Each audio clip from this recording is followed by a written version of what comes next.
Okay, so she's It's gonna in. record it to that computer. That is, So if you want the file, you gotta get it to the computer. I can work with that.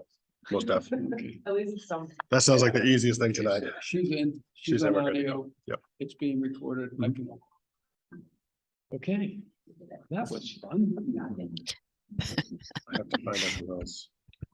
Okay, we're ready to get started. Is the agent still coming here? Does he need to? He's on his way. I'm gonna text him right now.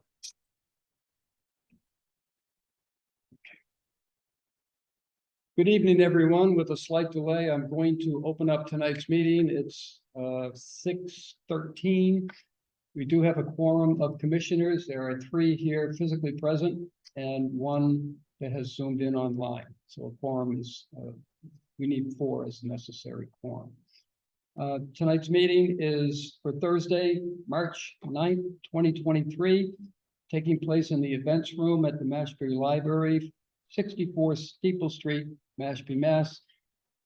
We also are recording this. Mashpee TV is here to record the session. Before I begin, if you would stand and join me in a pledge of allegiance. There is a flag out this window in the parking lot. I pledge allegiance to the flag of the United States of America and to the republic for which it stands, one nation, under God, indivisible, with liberty and justice for all. Thank you. Yeah. How you feeling? Sorry, Okay. we did get her in, so. Yes. Okay. So what I'm gonna do is start getting to, We just can't hear her. Is it, how can we make it so we? You can't hear her? Well, they can. I can hear her over the laptop. It's not coming through the room audio. Are you, do you need me to yell if I'm talking? So is there any screaming. audio problem between here and Zoom participants? I have to get Zoom participants on because it's a different meeting ID and passcode. So Okay. I'll have to start sending emails out as we speak. This is what it comes down to. You have the Zoom link on Erin's email thread that she just sent. Yeah, I sent her the Zoom link on that. So you should have it on yours. I do. All right. But I'm here, so I'll stay. I don't need to be on Zoom. All right, all right, all right. We're good to start. Good start. Okay, so I will start tonight's meeting with public comment. If there is anyone here present that would like to comment on anything that's not contained on our agenda, this would be the time. You can have your name and address for the record. That would be great. I really did, but I need to use that. Okay, great. Lynn Harvey, 73 Surf Drive. So, I went to the ZBA meeting the other night and last night and was really astonished at the decision they made to allow the building of this project that had been subject to the lawsuit. So I think it tonight because they also said last night that the Conservation Commission had approved it. So I would like if somebody could, at some point, explain to me, layperson here, how, when the lawsuit said no, did the conservation already approve it before the lawsuit came in late? And how can the Conservation Commission approve something that is being built on the subject to coastal flooding, whatever that is? Because it's really astonishing to me that we continue to give permission for people to build on the water and build a house twice as big, because it's the footprint from the current place is 1,700 feet and they're gonna be 2,900 feet or something. And there were 2 people there who are abutters who testified in person that it was very detrimental to them. I just don't understand what the rules are to allow that stuff to continue to happen. And that's why I'm here. Maybe if somebody at some point can explain to me, maybe not tonight, I know you got a full list here. But it's just really puzzling to a lot of us that this keeps going on and we have to make everything less detrimental, not just allow it to be not more detrimental. Thank you. Thank you. Yeah, please. Is there anyone else? For public comment? Okay, thank you. Before we go into our pre and post hearing agenda, I actually have a comment as chair of the Conservation Commission that I will read into tonight's record. I would like to take a few minutes to address recently printed newspaper materials as well as postings to various online social media platforms regarding this commission, its agents, and those commissioners who volunteer their time to serve as stewards of our local environment. Differences of opinion based on fact can lead to compelling and productive dialogue. It is indeed the cornerstone of reaching a consensus with many issues. When a difference of opinion based on misinformation, perhaps disinformation, is put forward, it can only lead to a level of little productivity or result. I have a deep respect for all commissioners as well as our agents and staff. Saying thank you for what you do seems inadequate, as I know the work and effort each of you contribute week after week to facilitate our roles and exercise our responsibilities. As you know, one such responsibility is to perform site visits when needed, which are authorized under Form 3, Access to Property Permission. No filing is complete without this signed form by an applicant or a property owner and their representative. Site visits can be very time-consuming, but many jobs, due to their complexities, make these visits necessary. There is much to be done to deal with the environmental issues we are all facing, and I admire not only your work ethic, but your continued dedication and respect you give to everyone you come in contact with.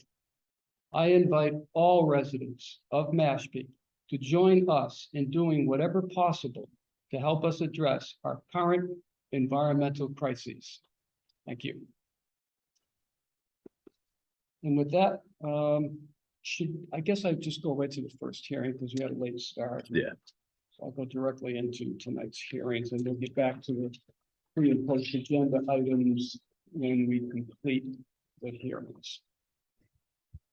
So now calling the 6 o'clock hearing for James Whitney NJCJ LLC, 20 Metacomet Road. This is a proposed reconfiguration of a previously approved float and the installation of a pier section. Representative is Falmouth Engineering Incorporated. This is a continuation from 1/26/23 public hearing notice was not published in the 1/20/23 Mashpee Enterprise, continued from 2/9 for shellfish mitigation. We have a request tonight to continue this hearing to March 23rd at 6:09. And the reason for that is to revise the plan based on meeting with the Conservation Shellfish and Department of Natural Resources. So I would entertain a motion. I'll make To- a motion to continue this meeting to March 23rd at 6:09.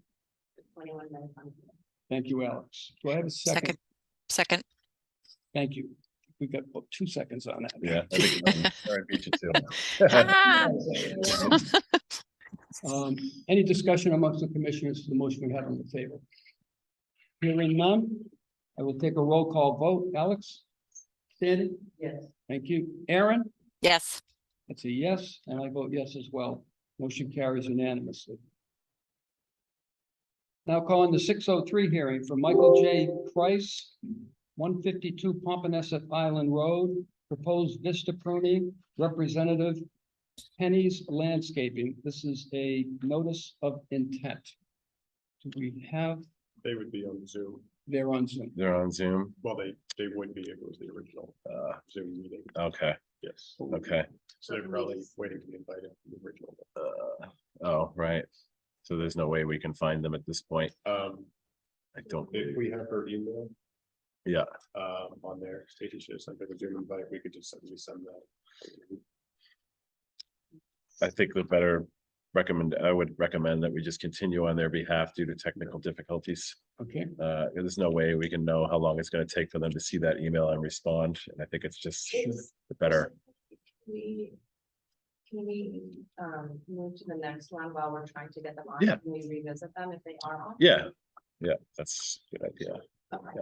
okay, so I would accept a motion to take this hearing out of order and proceed to the next one with the hopes that we can connect with the representative via email and then come back to it. That motion is there I'll make a motion to take it out of order. Okay. And revisit if we can get them on. later in the evening. Yeah, Okay, and then if not, all right, thank you. Second to that motion? then Thank you, Sandy. Any Okay. discussion? Oh, sorry, go ahead. Okay, hearing none. Alex, yes. Sandy? Yeah. Aaron? Yes. It's a yes, and I vote yes as well. Motion carries. Okay, So so, I need just a moment to discuss with Dan how to reach this sure. applicant. Okay. Yeah. Okay. Hate these away games. So you're gonna send. Do you need her email? That's what I see what I have. You're gonna see if they have it. Okay. Just give us a moment. Can we move on while you're doing that or no? I'd rather you wait, if that's okay. Well, hold on. It's just gonna take a minute or so.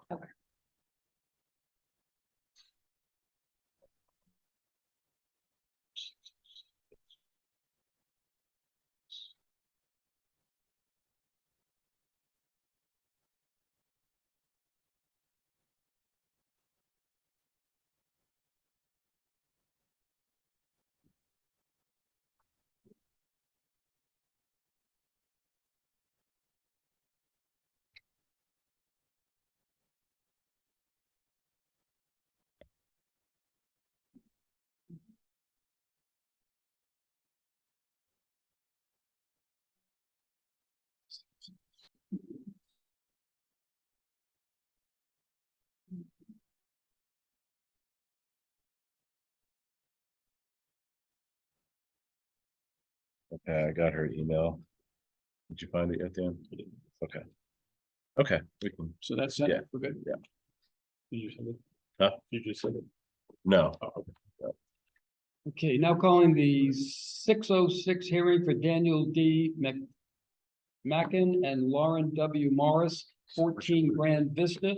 This is a proposed modification to existing landscaping and hardscaping. Representative is Baxter Nye Engineering and Surveying. This is continued from February 9th, 2023 and February 23rd, 2023. It's an amended order of conditions. Good evening, sir. Maybe a name. The record, Matt, freshman committee of Action I Engineering Surveying, representing the applicant, owner, Daniel Mackin. As this stated, this is a continuance from 2/9. The project amendment that we're requesting is a minor change to the limit of work and sorry, we're not going. This proposed minor amendments to the limit of work and some slight changes in policy. And you possibly go to the other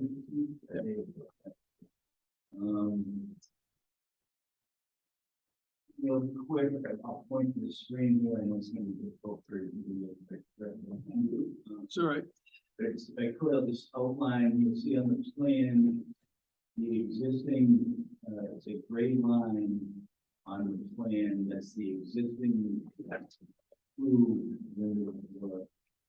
The minor adjustments that we're requesting, you see a very minimal change here in that line there, just slightly to the left. And part of that, it's just creating access around the house, the bay window that was added here that projects off the house, just trying to get a little bit of a walking area around the back of the house.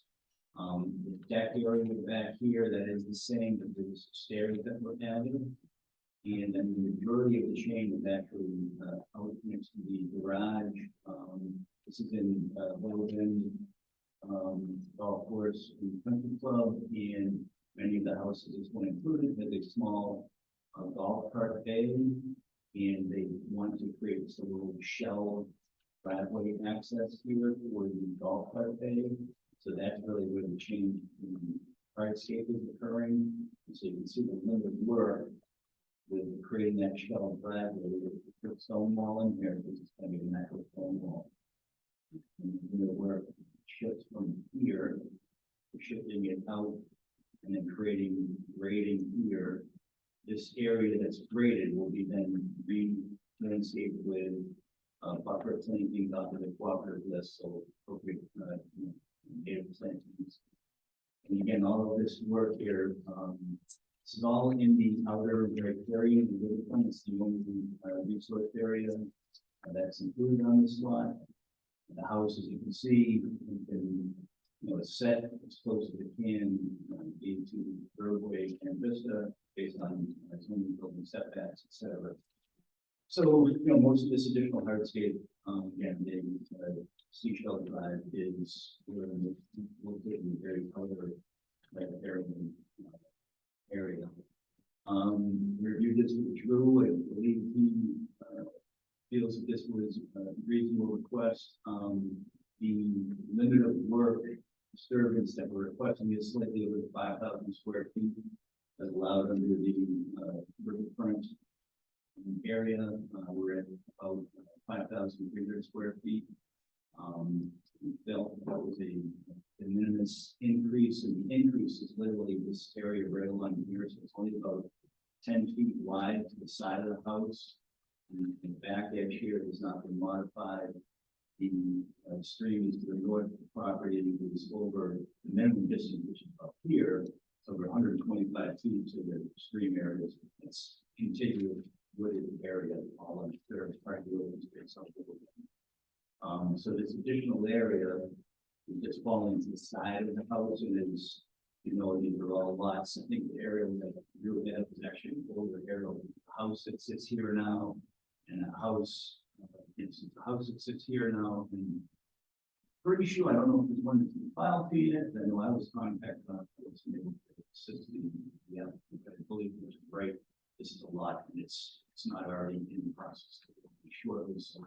And you have a fragmented, wooded area between each lot. And so that's the only additional impact that would cost you over 5,000 square feet. Again, vegetate that area. With the names of the cooperative. So the lawn area is the same, it meets the Mashpee regulation for maximum lawn area section. With that, I think we're happy to answer any questions. Great, thank you. One question, I know when, at our last hearing, I believe it was on the 23rd, the hangup was that we weren't, we didn't have assurance that we weren't exceeding the 5,000 square foot disturbance. So can you confirm tonight that that indeed is the case? Well, no, we are, as I just said, we're at 5,300, about 5,300 square feet. It's in the narrative that they submitted, and also the initial hearing, it was also in the narrative that was submitted that we were over 5,000 square feet.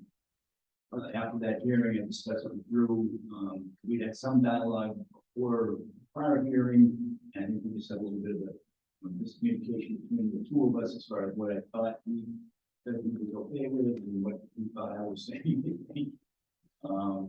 And again, I'll let you speak to that if necessary, but we are over the 5,000 square feet. Can I have that figure again, Matt? Sorry. I'm sorry. Can I have that figure again? 5,000? It's in there, it's 5,377. 377. Okay. And from the what Drew and I had discussed, and again with the location of where that is, as far as the performance standards of the riverfront, we identified that in the narrative. We feel we are still fully meeting the intent of the performance standards. The being habitat area of the riverfront parcel, 100-foot minimum, we're 125 feet plus, and then erosion, water quality stabilization is all not affected by that additional its location and it's going to be stabilized. We have, you know, a significant buffer to the river. We also have at the back edge of the served areas, along the one area in the back. We have this dry well, and the way this is graded, where it's actually burned up slightly here, so again, you know, runoff off of the back lot will be picked up by this dry well, you know, on site. We believe all the performance standards required under the river plan. Other questions from commissioners? Paul, can I ask a, Area. It's proposed to be 5,377. What was it Correct. prior? The approval that's in place right now, it's like 4,999. So do you think you would have gotten that permit if it was over the 5,000? I don't know, I mean, possible, yeah. So I think, It's a modification that, you know, during the construction, you know, it's not uncommon that, you know, sort of things change in the field. There's under construction and trying to address the change that has come up. Applicants requesting the change. yeah, so I think we ultimately approved it initially, given that it met the 5,000 square foot alteration. Yeah. And it was under it. I think if they want an area for a shell driveway for their golf carts, Yep. they're gonna have to put it somewhere in the front yard that's outside of that area. And that doesn't work for the house. They don't. Yeah, so, I don't know, I'm a little hung up on it was approved initially because it fit within the regs. And then now this amendment is going above and beyond that, and it is only, 377 square feet, but at the end of the day, it's 376 square feet, So so, it's also, I believe it's a, minimus as to the additional area over 5,000 square feet. I think the location of it to the side of the house, so between all of the houses, within what you have within Lilburn, within the development, so the value of that area that's being additionally impacted as far as the performance standards of the riverfront, I think are compromised. I think that I understand your point, but it's just one of those things that does happen. And I'm sure this board, this commission has seen it many times where, projects come back when they're under construction, things do change, there's changes on projects as things are being built and they determine, something needs to be adjusted, and, that's why we're here. I think that's part of, why there is an amendment process as well, understanding, everything has to be. Any questions, Alex? I think Erin had a question and I can reiterate it for her. Yeah, because it's gonna be hard to hear. Sure. Erin, you have a question? I think that it may have gotten answered. I just had some trouble hearing the gentleman who was presenting. So I think Alex answered it, which is it's over what was previously approved by some 300 and odd square feet, right? 377 square feet over the 5,000 square foot threshold. And I was just wondering, how did that come about? I didn't understand how that change needed to happen. I missed his part of his narrative. So Erin is asking, what is the need for this exceedance of 5,000 square feet? It's to accommodate that gravel, that seashell area to be able to get access for the golf cart today. So it's for access to the golf cart, a gravel area for access to the golf cart bay. That's Gotcha. Okay, thank you. and the section that you highlighted previously, Matt, with the grading changes. Yep. Is that over on the right side here? Oh, yeah. Right. So if that is not, I mean, that could be tightened up a little bit. It's just the grading with the, having tied in the existing topography. okay, there's no hardscaping, it's just grading, it's no hardscaping there. No hardscaping, and that's grading, and it's gonna all be, be landscaped, revegetated with, buffer planting, not ornaments and Right. buffer planting on the buffer. Okay. So they'll actually, store, habitat and so forth.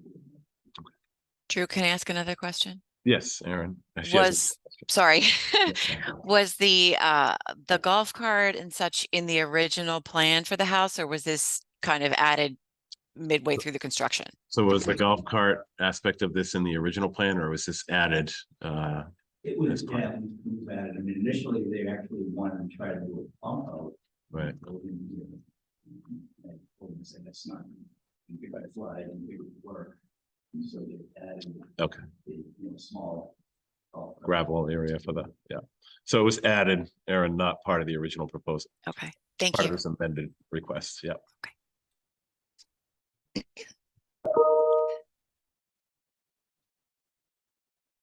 Any other questions from commissioners?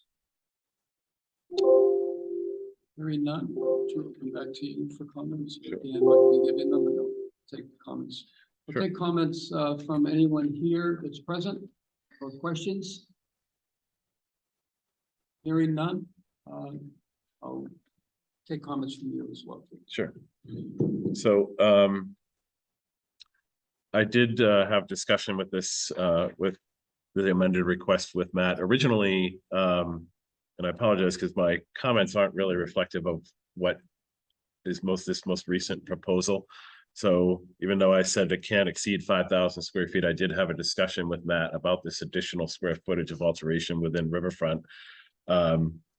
And basically explained to him that if you can demonstrate that this alteration, and this is in the regs, anyone has the opportunity to present an argument that if you're going to go over the 5,000 square foot threshold for alteration within Riverfront, you have to present the burden of proof that it's not going to adversely impact the river itself.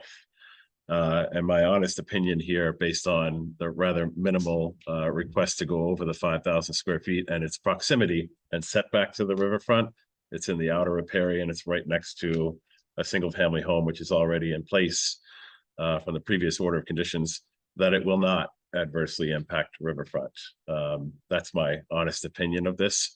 So I don't see any adverse impact if the commission were to approve the amended order request. But I wanted to have Matt and have an opportunity to explain what exactly is being proposed. It's being regraded to adjust the topography and then replanted with buffer zone plantings, native plantings. I'm fine with that. The original proposal had clearing in the back, getting into the buffer zone towards the river, and that's where I had the issue with. So that's been taken off the table, and now it's just expansion on the side lot line, access on one side of the house, gravel area, driveway for the golf cart, and then grading and revegetation for the remaining part. So when you're talking about that revegetation, does that reduce to 377 additional square feet if you're kind of getting a credit for that, if you will? Yeah, no, So- that's not it. 5,300 square feet is the permanent impact. Permanent impact. Okay. So no other comments. Um, So the buffer plantings, once the buffer plantings are in, there's still gonna be 5. Still be 53,777. Yeah. Permanent impact. Yeah. Permanent alteration. And for clarification, Matt, what is the size of this area that we were just speaking about that will have no hardscape, but will be planted in native vegetation? Square footage. That's it, it's. I don't know the exact numbers, I know it's about, it's about 10 foot in additional width from what the prior limited work was by probably 60 feet, so it's probably, so if it's 10 by 60, 10 by 50, 500 square. 500 to 600 square feet? That's what we're talking about. It's still almost 400 feet of mitigation. That shouldn't be that.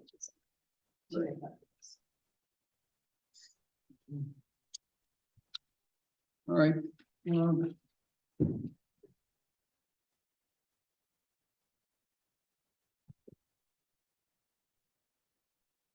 So the questions or comments from the commissioners, agents? Then I'll entertain a motion if there is one. Yeah.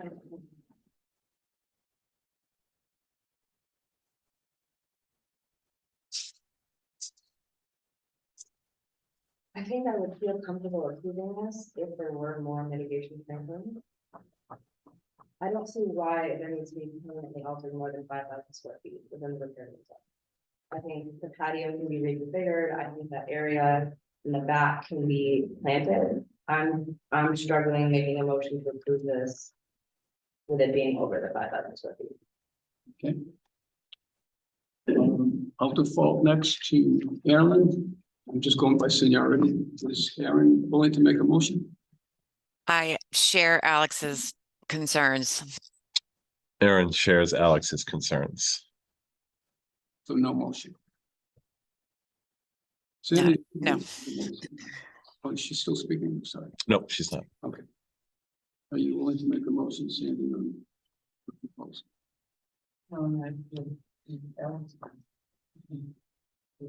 Modifications.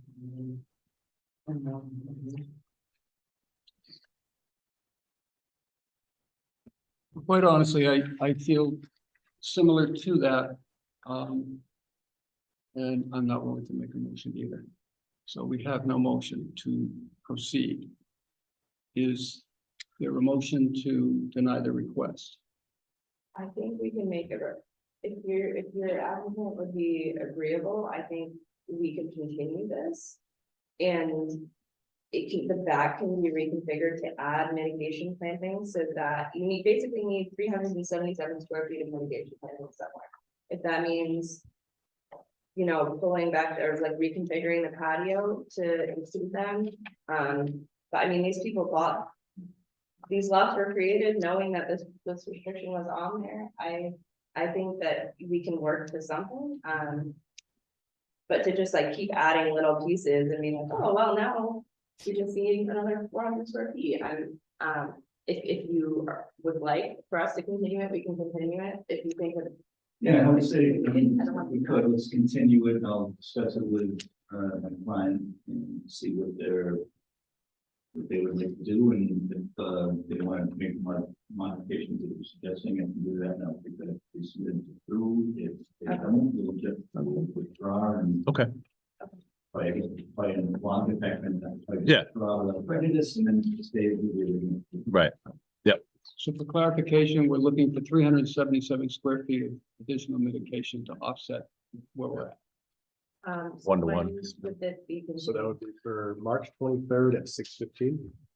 Okay, is there a motion then to continue? Okay, Yeah, I'm gonna motion to continue to March 23rd. okay, thank you. Second, Second, thank you. Any discussion on the motion? Hearing none, take a roll call vote. Alex? Sandra? Yeah. Aaron? yes. Yes. That's a yes, Yeah. and I vote yes as well. Motion carries. Thank you very much. Thank you, Matt.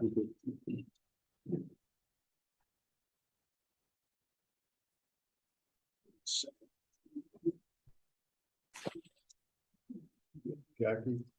Yeah, So we can- yeah, we can go back and see, Jackie, the applicant is here for 152. We have actually the owner here at the meeting, so Oh, is Michael there? Michael, Mr. Price. Mr. Price, you're here for 152, right? Yeah. So we were having technical difficulty getting Jackie into the meeting. It's very hard to hear Zoom participants for audio. Do you mind representing yourself for this hearing? Okay, great. So All Dave, right, we're gonna Dave, open up the hearing then. Just give us a moment. All right, Yeah, well, everybody just make sure we speak up.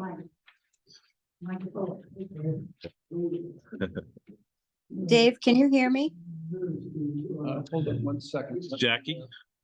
Can you hear me? Jackie, we're Yep. having really bad audio reception from people participating via Zoom, but Mr. Price is Oh. here and he's going to present the project because he's here in the room.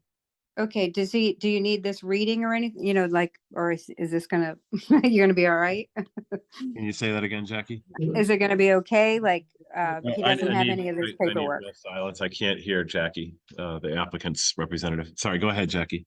He doesn't have any of the paperwork. It's okay. We have everything we need here. Okay, Yeah. all right. Thank you. Let me open up the hearing, sir. I'm gonna back up our agenda to the 6:03 hearing for Michael J. Price, 152 Pompanesett Island Road. This is a proposed vista pruning. And the representative is the homeowner. And this is the notice of intent. Okay, yes. Anybody questions about this? Have any questions? Well, if you just wanna give just a brief description of what it is you're proposing, yeah. I've had the property with teaching property style for 45 years. And purchased the property, one slash put in riprap along the water. Yeah. And at that time, we put rows of those on top of the riprap. And every year we have a patch about 30 inches high. Hmm. And goes back, keep it healthy. This year, we informed that we couldn't cut it without permission from the conservation commission. And Perfect, thank you. thank you. I had an opportunity today to be on the site to look at. I had an opportunity today to be on the site to look at the bushes that have been trimmed. Kind of about 6 inches off the top. Right. And the whole thing is no higher than this table. Right. And we'll review a good spot or anything like that. And there's a lot of bittersweet invasive vine that's grown in between them. Do you plan to try and take that out or? We try to keep. Yes. Other vines that have to be pulled out, cut back, and they come back anyway. They're hard to do. Then also every now and then we get, especially the stairway going down the water, that's some poison ivy that has to be dealt with every year. Yeah. Other than that, it's pretty plain vanilla. Let me ask you one other additional question. When you're standing in the backyard facing the water, the property line that would be to your left, is there any plan to be trimming the vegetation that's on that lot line? No, the only vegetation besides the rosa is where 152, where my property abuts my neighbor going short Kazoot. And there's a road bush there right beside the stairway now. You see the right away Oh, yeah. my house is just to the left of it.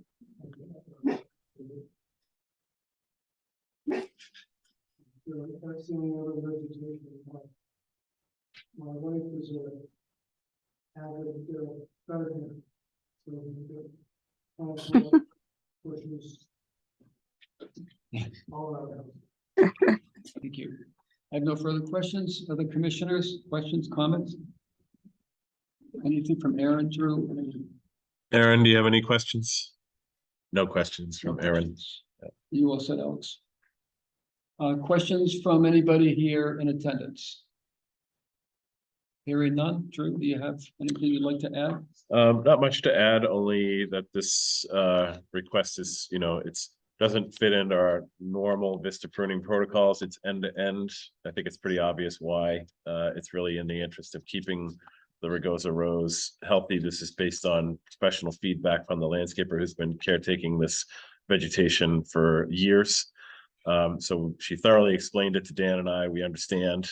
And it's entirely your discretion to grant this type of vista pruning, considering when you look at the photos, it truly is just Rugosa Rose. There's no trees. It's really just one species for the most part.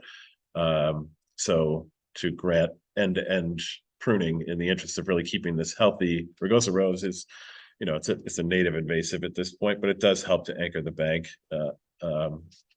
probably more so than most types of vegetation. So keeping it healthy, I think, is important, and we recommend approval of this closing issue of this notice of intent request. And I have spoken intensely with Jackie. She's the landscaper who's on right now. And maintaining this Rugosa Rose actually keeps the root system healthy. And in this area, that will help maintain the coastal bank. And this is a section, as you can see from the overhead map that was shown earlier, that the spit is right across from it. So any stabilization there is key and paramount, and needs to be kept in place. And this has been kept in place for so long that it is a benefit to the bank. So, yeah. And in reality, it's really, I know we're saying vista pruning, but it's not to get a view. It's really to maintain It's the, maintain. This will Right. maintain the integrity and health. right. Okay. I'm open to a motion. I just feel weird about the perpetuity issue with that. I don't know. We can make condition that they notify us when they're getting ready to prune. That's goes along with every other vista pruning Okay, order of conditions that we issue. yeah, because Yeah. I mean, I'm fine with them maintaining for the health of these plants, but I Yeah. don't want. like, Yeah. 30 years. Yeah. Sure. And then if there was any, in that agreement, if there was gonna be any change to the vegetation on the bank, the conservation would have to be notified beforehand. Okay. And with the vista pruning as well, we used to have that on site real quick. I say real quick just for this case, this one instance. And that would be to see the health of the Rugosa Rose, but also just to point out if there is any bittersweet or any poison ivy that can be pulled that when they do all the cutting at the same time. Well, there's plenty. That's great. Thank you. So, and that is something we are aware of, and Jackie is aware of as well. She has said she has pulled it in the past. And that she is added every year, making sure that it's maintained. Okay, so. I'll make a motion to close an issue. The NOI for 152 Pompanesett Island Road with the condition to notify the Concom prior to any annual. Maintenance. Okay. Do I have a second to that? Thank you, Sandy. Discussion amongst the commissioners. We have a motion that's on the table. I'll open this up for a quick discussion, if there is one. Anything from Erin, Drew? I can't hear. She's. Nope. She says no comment. Okay. Yeah. Anything? One thing I would add to the mix, what if in a sequence of time, these bushes are decided they're no longer wanted and something else is planted in this location? Does this vista pruning authority continue, or even say a successive owner that comes in? I agree. Where does that leave us with that? Vista pruning is typically, when there's an order of conditions issued for vista pruning, it carries on because there's a boilerplate condition that we have in every order of conditions issued for repeated activities like beach nourishment and vista pruning, that it passes on to any successor in interest or successor in control. So if the house is sold, if it's passed on to relatives, et cetera, this right carries with it. However, if there's any alteration, and we can, again, create a condition for this, if there's proposal to rip out, to alter the area from its currently existing condition, can require that the Concom be notified and then have proper oversight and permitting moving forward, depending on that situation. We would let you know if we're gonna switch out those Rosa Yeah. Rugosa, but we have no intention on doing that. But Okay. if we were, we would definitely notify you. Okay. Jackie, with the landscaper, was just saying they have no intention of doing that, but if they did, they would certainly notify us. So with the condition to notify Concom prior, Mhm. did we already cover that, or do we need to amend the condition that we on the table? Well, I just wanted to bring it up before I call for a vote, because it's a concern that I have that, Same. somebody I- came in and said, hey, I don't like these kind of bushes, get them out of here, and all of a sudden now we're dealing with something else. Right, so So you could amend your motion if you would like to. to the what, condition. how would you amend that? I think the concern we want to cover is if the vegetation changes, and I mean, we're making this motion because of the nature of this particular species of Yes. vegetation, its ability to stabilize the embankment. It's not native, but for all practical purposes, they're everywhere here now. And it's, So we have the condition easy to to make. notify Concom prior to the meeting. Native. You could add a condition, word a condition that notice to Concom of any future proposed alteration in this area. There you go. Okay, so I'd like to amend the. motion on the table, right? amended to approve and close for 152 Comprehensive Island Road with the condition to notify Concom prior. And the condition to notify Concom of any intended changes to the vegetation. Okay. There's a second for that amendment. Second. Thank you. Any discussion on Alex's amendment to the motion from commissioners? I think you do. Okay, then we will vote on the amendment first, and if that passes, we will vote on the original, the new motion. Okay, so I'm calling for a vote on the amendment to that motion. Yes. Alex? Sandy? Yes. Aaron? Yes. And I vote yes as well. Aaron voted yes. I heard that little squeak. Gotta yell really loud. Okay, so now I'll go back to the amended motion to see if that will carry as stated. Yes. Yes. Sandy? Yes. Aaron? Yes. I vote yes as well, so the motion carries. We're good. Well said. Thank you. Thank you. That's it. One little hiccup. Sorry about that. I want to get it right. Beautiful backyard. Standing down there watching the water. Thank you.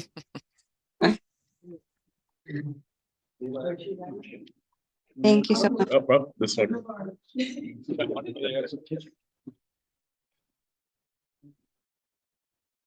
Okay, so I am now going to move to 609 hearing. This is for Robert S. Durant, trustee of 43 Horseshoe Bend Way. Proposed removal of an existing cesspool and upgrade to Title V septic system. Representative is Cape and Islands Engineering. This is a request for determination of applicability continued from February 23rd. Good evening. Have your name and Good evening, Mark Dick with Cape and Islands Engineering. So we will continue from the last hearing and keep this relatively short. We did revise the plans to include innovative alternative technology for the property as well as UV treatments. We did not reconfigure this septic system at all. It could be moved maybe 4 or 5 feet further away from the water, but we've chosen to put it where it is to avoid the naturally vegetated area at the easterly side of the site. So the IA system, we believe we meet the requirements of the Board of Health, Title V requirements as well as conservation. okay. Thank you. Questions, comments from commissioners?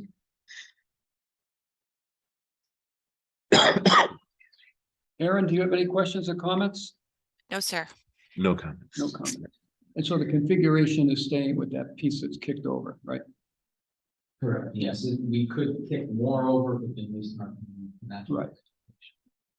So we're going with the original design of Yeah, just the leach area, but IA. Yeah. Okay, great. Any questions or comments from those in attendance? One person giving a thumbs up, they're happy about that. Drew, is there anything you would like to add?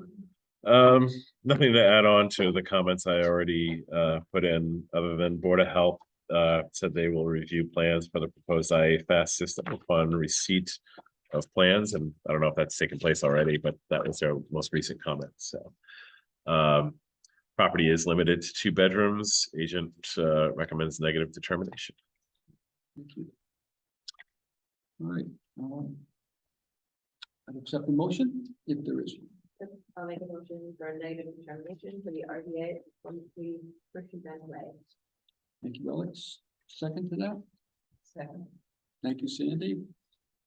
Discussion amongst the commissioners for the motion that we have on the floor. Hearing none, take a roll call vote. Alex? Yes. Thank you, Sandy. Yes. Thank you, Aaron. Yes. Heard that? It's a yes, and I vote yes as well. Motion carries. Thank you.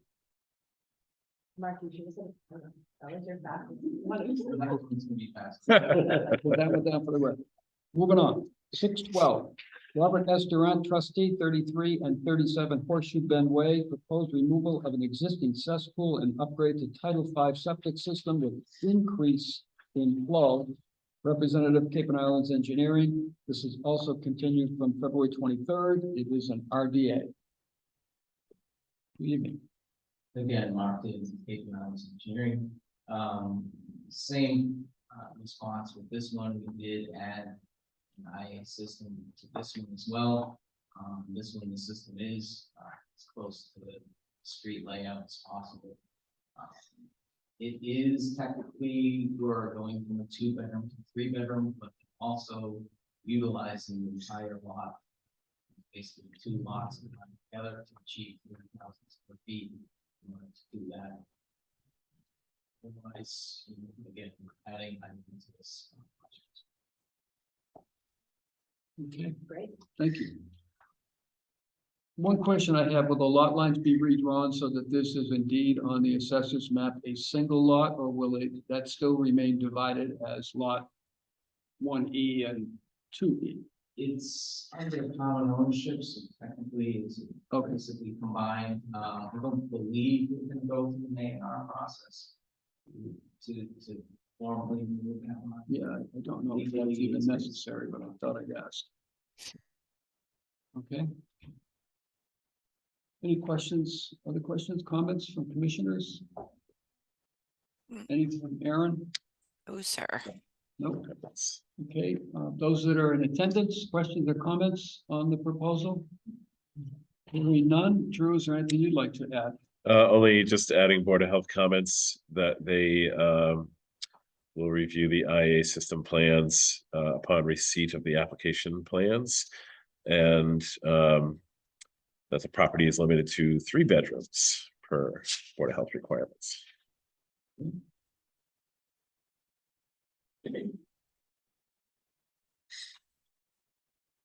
Okay.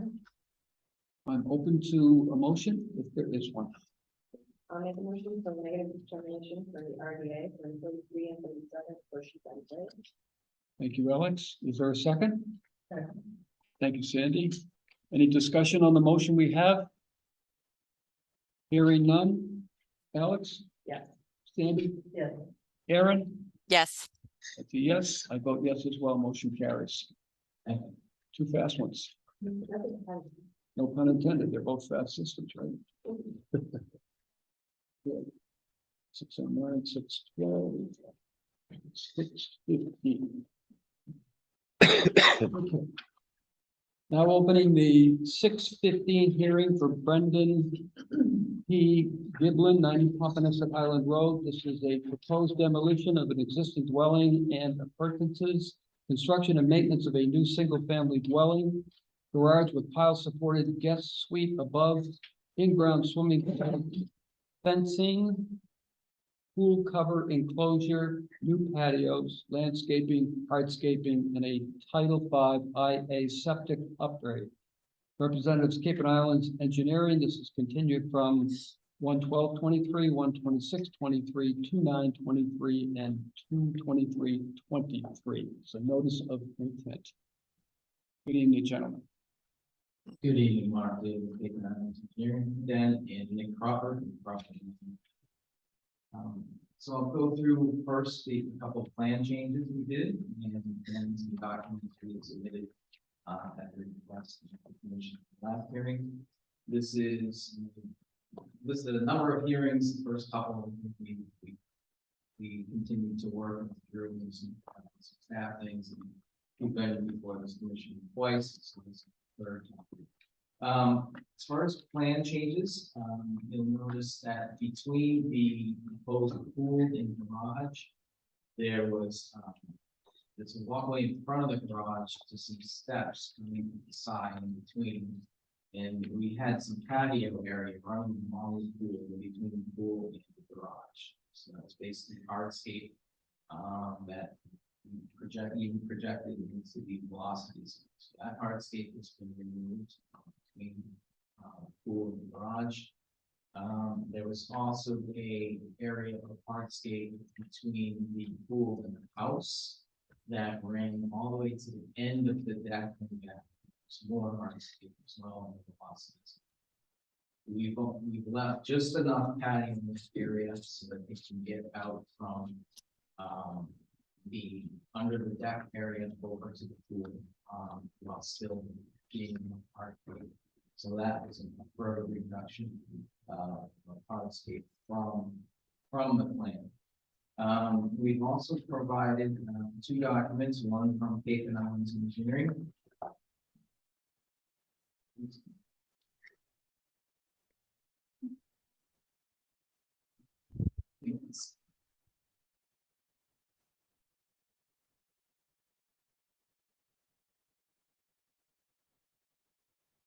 So, the Cape and Islands letter, starts off, what we did was, documented the amount of structure and impervious area in the velocities.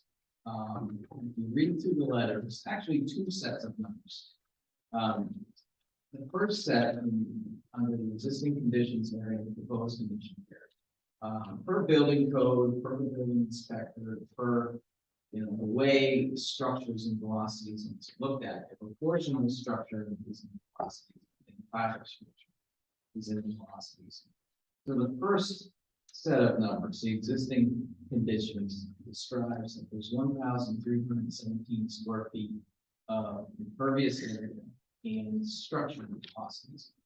What that means is there is a portion of the house, it's primarily a portion of the deck and stairways is connected to the house, it's part of the house. There's ever issues with that could damage the house as well. So per building,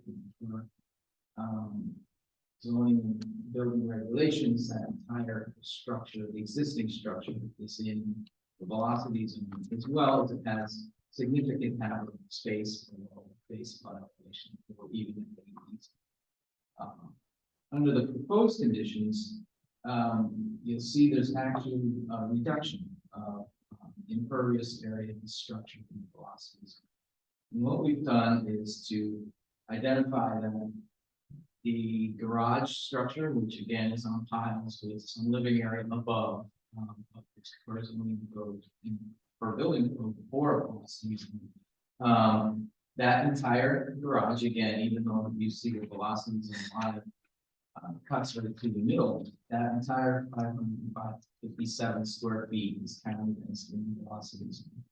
There's also the deck behind the house, which structurally is designed, it's not connected to the proposed house, it's structurally designed to be anchored to the independent structure.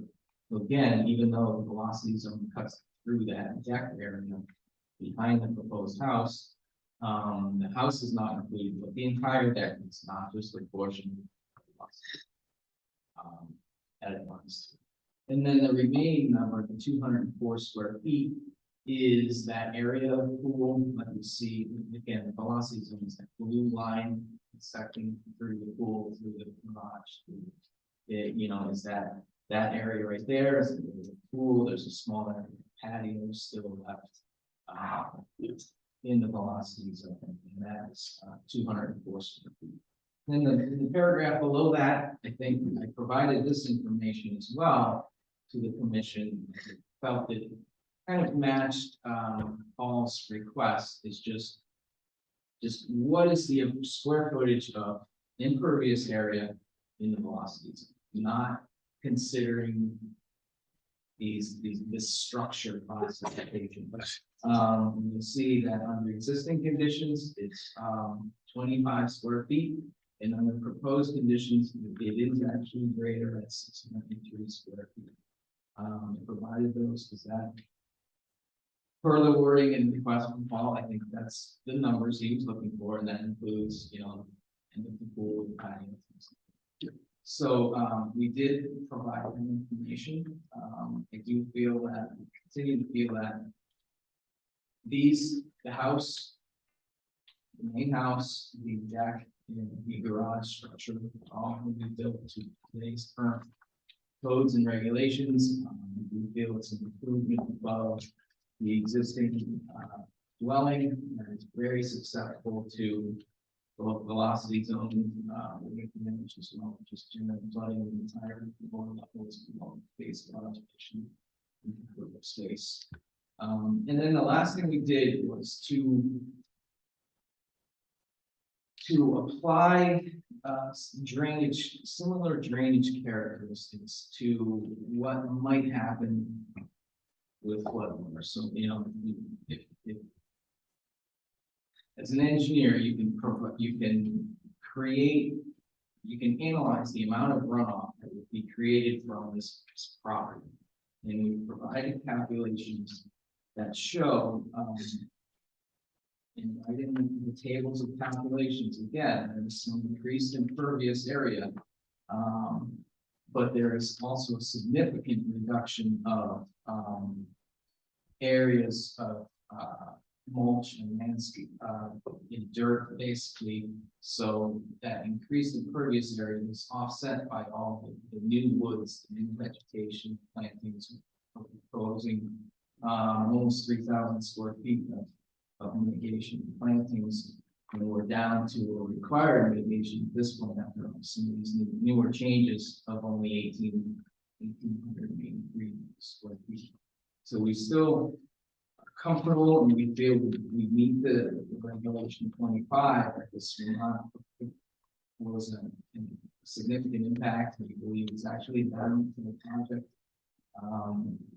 That entire green area on the plan is right now it's dirt or grass or just, you know, it's the family's community space right now. So the trade-off for this project is that other than the light green area, where, you know, that's access around. And we even have a proposed fence which would delineate that access versus the restoration. So the family's congregation area now is that patio behind the pool. The pool, you know, which is all much further away from resource areas. It's kind of controlled in a way. So that is the new congregation area. Proper land management did submit a document as well. I'll let Nick just cover a few of the points in that. Questions? Good evening, Nick Crawford from Proper Land Management. We submitted 2 additional documents. One is the diagram and one is the letter that addresses both the benefits to the project as well as directly references regulation 25. So if you look at the diagram, I hope it's clear and easy to read. I think it is. You know, it gives you an overall sense of just how much increase there is to the native vegetative buffer to the top of the coastal bank and the salt marsh versus what exists now. The area that is shown in the diagonal stripes with the light green underneath and the dark green over the top, that is all existing lawn that will be converted to a native vegetative buffer that will, you know, I'll just hit some of the highlights. Will enhance wildlife habitat within the buffer closest to the resource area, reduce the potential for sedimentation and storm runoff going into the resource areas, and will improve the ability for the land subject to coastal flooding to dissipate wave energy and sort of floodwaters. In addition to that, we directly addressed regulation 25. It's mostly pertinent to 25B and 25C. So 25B says that the width of the native vegetative buffer must equal 20% of the average depth of all. So we did the calculations. The lot is 190 feet wide or deep. 20% of that would be 38 feet. The average depth of the proposed native vegetative buffer is 46 feet. So we're significantly over, the minimum amount that's allowed. In addition to that, it says that 25. It says that 30% of the land subject to coastal flooding shall be left naturally vegetated. The total lot size between the property line and high water is 29,600, approximately 29,620 square feet. 30% of that area would equal 8,800 square feet. So that would be the minimum required to meet that requirement. as proposed, we are at 17,000 square feet. So we are almost, we're just a little bit less than double the amount required. And those are, you know, the new documents that we submitted, along with the changes that were proposed by Mark. You know, we feel that this project is definitely a net benefit, once everything is completed in entirety. And I'll answer any questions. Thank you. Okay, I'm sorry, I still have a lot of questions, but it's my job.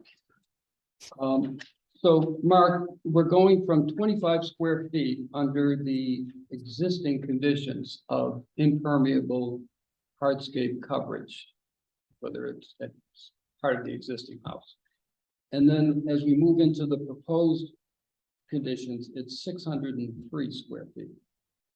So I started with my own scale on the older map that we had at the last meeting, and I actually didn't get that high, so you're higher than I thought. But it's hard, you know, going in just a ruler. And then we have two HydroCAD printouts. One is for the existing project site, a type 3 24-hour, 25-year rainfall at 5.75 inches. And then there is the sub-attachment 5S for the proposed project site, same type, 24-hour, 25, rainfall 575, runoff area, the exact same, 2417.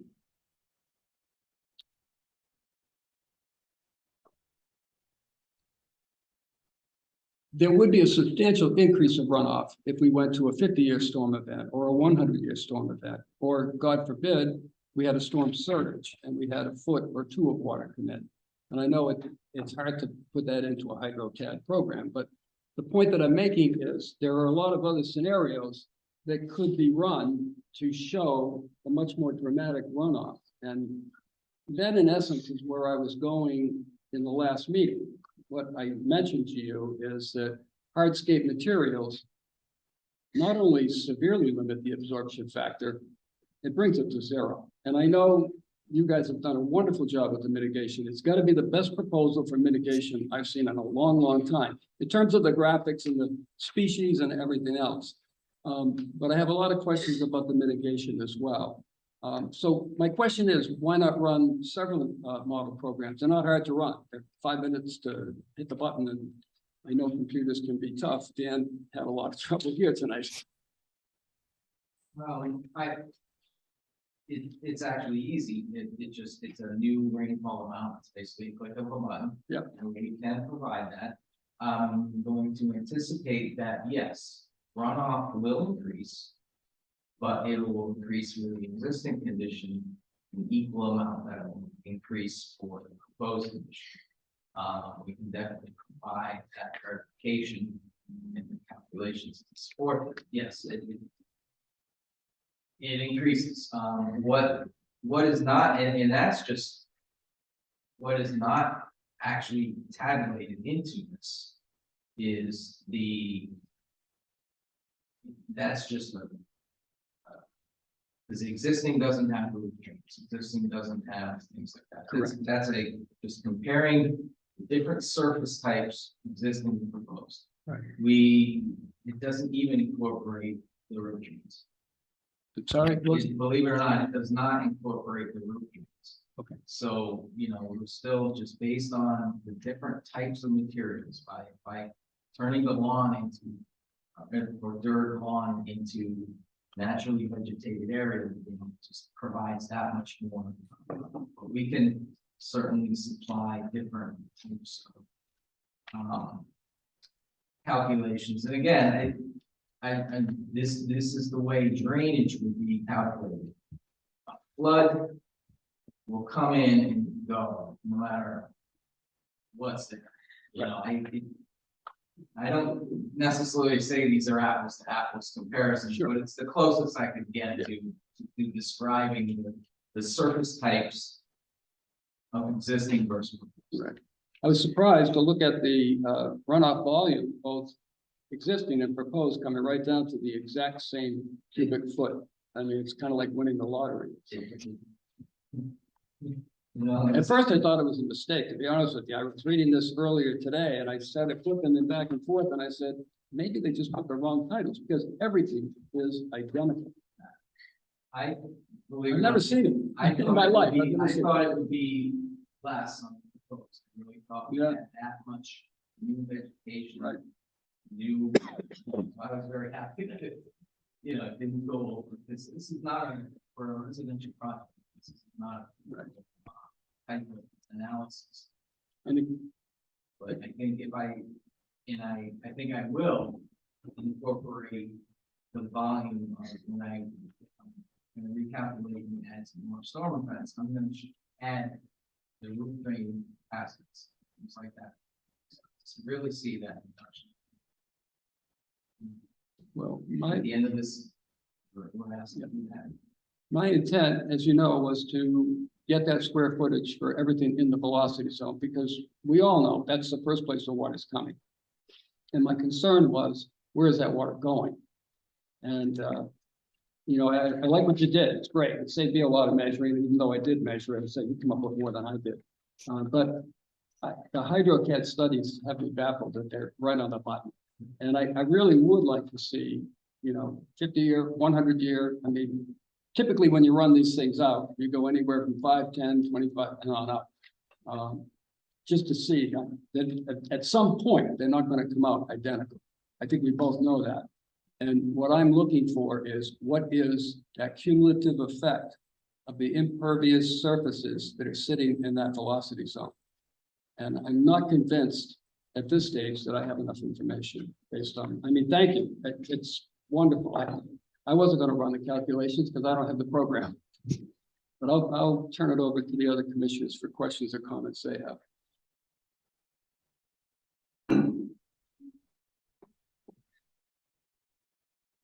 I really like the communication.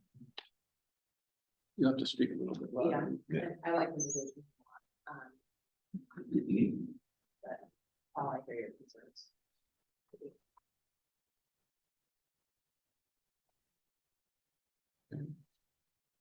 Sandy, any comments or questions? I think I agree with Alex about the mitigation also, but, I've been on the site too. I'll worry about the velocity.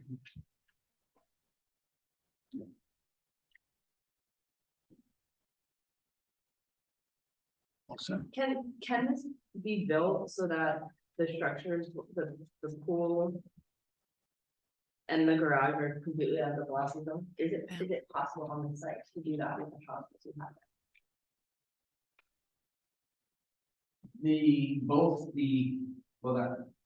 The house is out, the deck on the back is partial. The pool and the garage. There's a 40-foot setback, it's kind of, you know, the lot on the northern end is much bigger than, so. It cannot be, without further significant, reduction. I think we've reduced the most. From our initial submittal, the required mitigation, which has reduced by over 1,000 square feet. But some short answer is no, it's a drastic change to, Does it ever happen where a waiver is granted for the distance from the road? Who's that under? Zoning. CBA. The zoning grant waivers for that? so we have applied for the, you know, it's an existing non-conforming for ZZ. Right. We have not applied for a variance.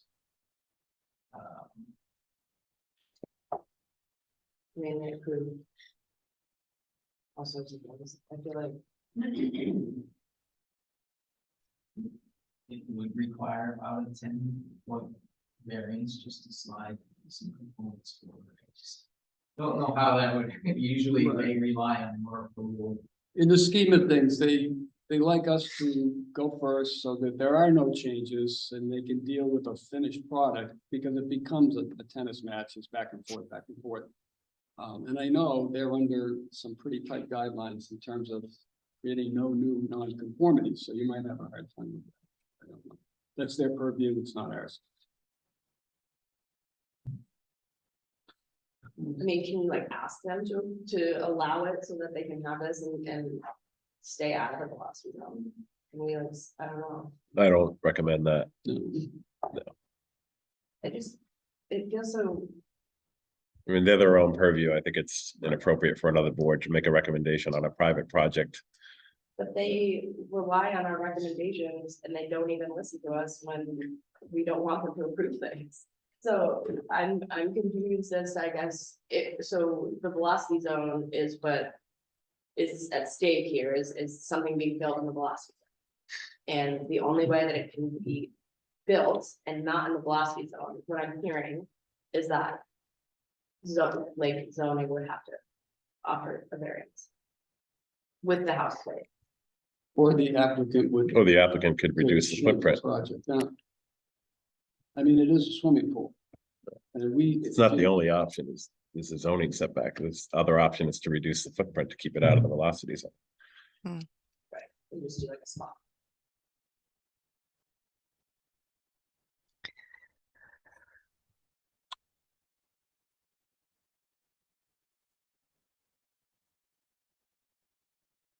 Anything else?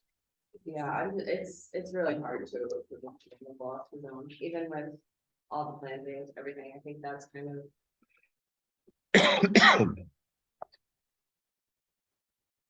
really hard.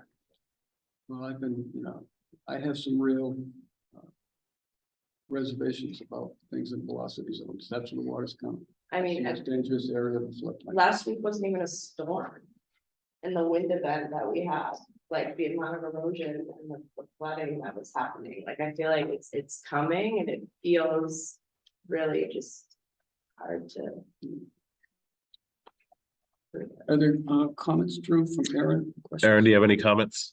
I was just going to echo their concerns that if there's some way to get these structures out of the velocity zone or reconfigure it in some way, I would feel much more comfortable approving that. So Aaron basically said if there was some way to reconfigure to get out of the velocity zone, she would feel more comfortable with that type of approach.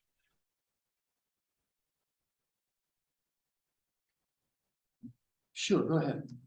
Yeah, I'm just gonna follow up with a couple of quick things. Again, I think, the pool and patio areas being used as their community areas. I think if we do reduce I think you're asking for, are you asking for just all structure or pool? Okay. I guess what I'm getting to is I think they're gonna seek other area for some communities. I think we're gonna start taking a look at this mitigation plan in order to just, they do have kids and, just some additional area back and that main green area, things like that, will be reincorporated back into the project. Just to trade off on the recreational use that they can get rid of benefit. If I don't know if you're willing to say the pool is the biggest issue in the garage and the house, I don't know if you're willing to give that feedback right now. Definitely have to, take that back to our clients as well as perform the addition calculations. Right. Feedback on it. Well, I can tell you that I don't think it's a secret that my concerns are things in the velocity zone. So, as much as you can get out of there, the better, as far as I'm concerned. I will also say that I've had an unusual amount of time to spend with this project because of the numbers of continuances. And I've been looking at things and reading a lot. And I've had a discussion with both our agents about inland subject to coastal flow. And we have a difference of opinion. People do. And as I said earlier in my statement, opinions based on facts are very healthy discussions to have. There's been an awful lot of focus on land subject to coastal flow. And it happens in zoning, it happens here, it's happening in this town because every storm we get, we're losing a lot of coastline. I've been reading the regulations, I've been reading our bylaw, and I've been reading chapter 12 mitigation. And the difference of opinion is that when I read Mashpee bylaw 172-2, which is our jurisdiction, it refers to all the resource areas. And this obviously is one. And then I come back over to regulation 25 and I look at all of the language and performance standards in this resource area. Land subject to coastal flow technically doesn't have a buffer zone, and everything that you've proposed, all the mitigation that you've proposed, is outside of buffer zones for resource areas, whether it's a salt marsh, the coastal bank, the dunes, you name it. There's a whole chart here that you've listed out, and you've got all the figures for our chart that is found in regulation 12, referring to the mitigation summary at the top of the plan. It goes from 0 to 10 buffer all the way down to 50 to 100 buffer. And these are all riparian formulas that you're using. The more I read this, and the more I read the land court decisions about land subject to coastal flow, I'm just convinced, and I'm reading it in law, that land subject to coastal flow is the resource area. It's as much of a resource area as a salt marsh, as a dune, as land under ocean. This is the conversation that I had. And you are in the resource area when you make these proposals. At least this is my opinion. And I'm basing it on what I'm seeing in our regulations. So I'm under the impression that the mitigation needs to be much greater. You're not in a buffer zone with land subject to coastal flow. That land subject to coastal flow, whether it's the velocity zone or whether it's outside the velocity zone, that's a resource area. You're in it. So I think you're looking at the maximum amount of mitigation according to the chart. And the discussion that we've had is, well, these are for naturally vegetated areas. I get that. But when I read the chart, it also says for altered areas. And I'm at a quandary as to how much mitigation do we really need here? Because you're saying 3,398 square feet of proposed new disturbance in land subject to coastal storm flow. If my interpretation is right, then that's the amount of square footage that you need to mitigate. And you're inside the resource area, not in a buffer zone. And that becomes a huge figure. Maybe I'm wrong, but this thing keeps me up at night. I don't know. I'm gonna just. I get two parts of my response. So the first response is, obviously, there's the Wetland Protection Act, and then your regulations. You know, in the Wetlands Protection Act, there are no performance standards for land subject to coastal Right. And it's about the protection of habitat and structures, things in those. So, I mean, in general, I guess I disagree with the application of the mitigation to land subject to coastal storm flowage. And I just, again, feel the upgrade of the structures to today's current flood regulations protects both the users of the house and the environment.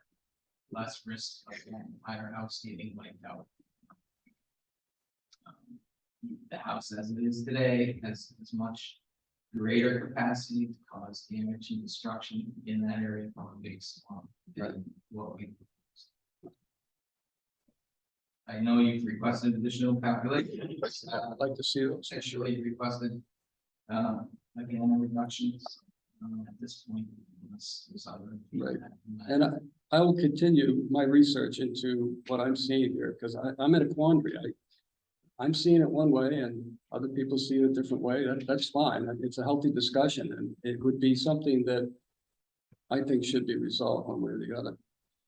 And I think regardless of opinion though, whether the land subject should be mitigated for or not, looking at the project holistically is still a net benefit. And I think that if you start to reduce square footages and reduce required mitigation in the end, that we're gonna end up with a less holistic project.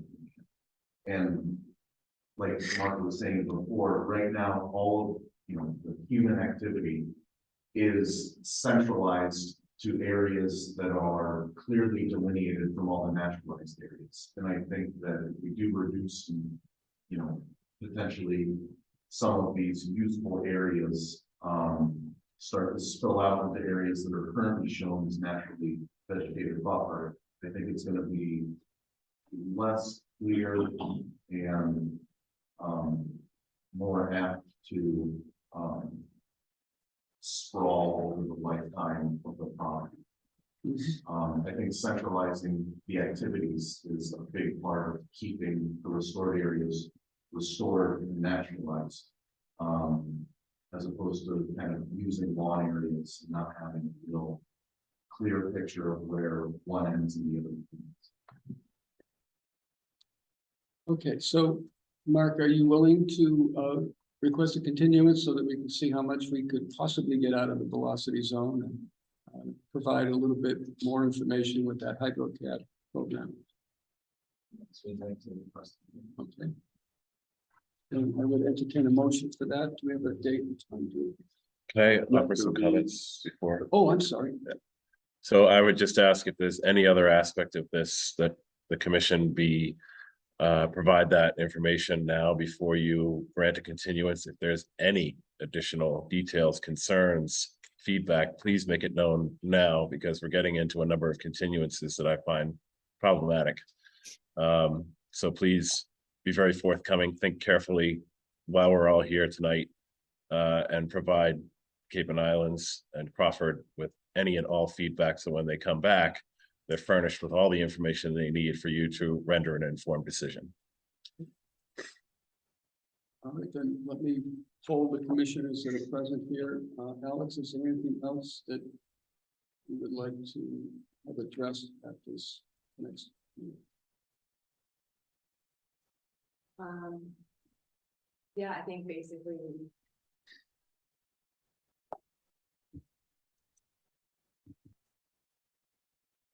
I don't know how to think this one through anymore. I hear what you're saying about if we don't have a place to recreate, it's gonna sprawl.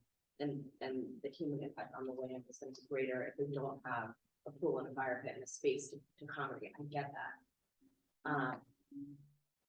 Would we be more comfortable if it was just out of the 50-foot to the coastal thing? If it could just be like eked back a little bit further, maybe. Then that might do it, but I don't know. Sandy, any further concerns that you would have now, or if you had some, you could email them out? It's a tough one because now we're trying to get this house fit this land.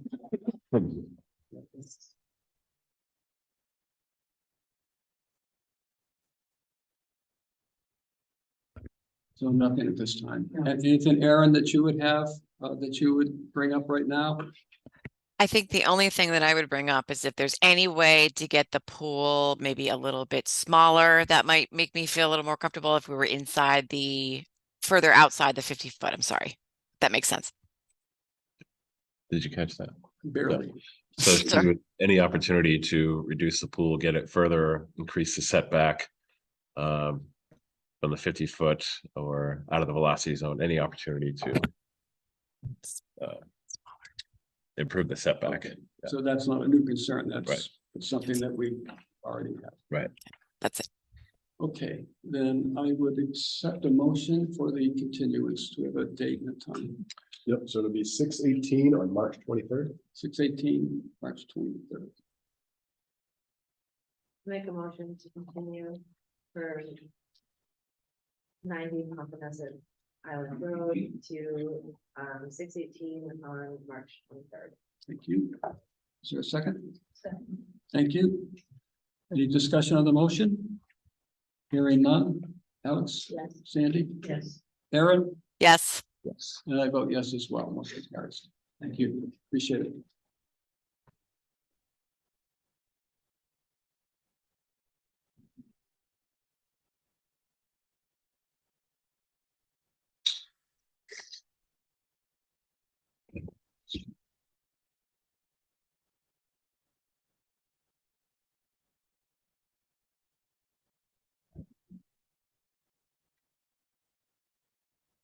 Now calling the 6/18 hearing for Anthony and Meredith Stern, 106 Hampton Road. This is a proposed removal of an existing cesspool and upgrade to Title V septic system. Representative GeoCape Environmental Consultants continued from February 23, 23, some RDA.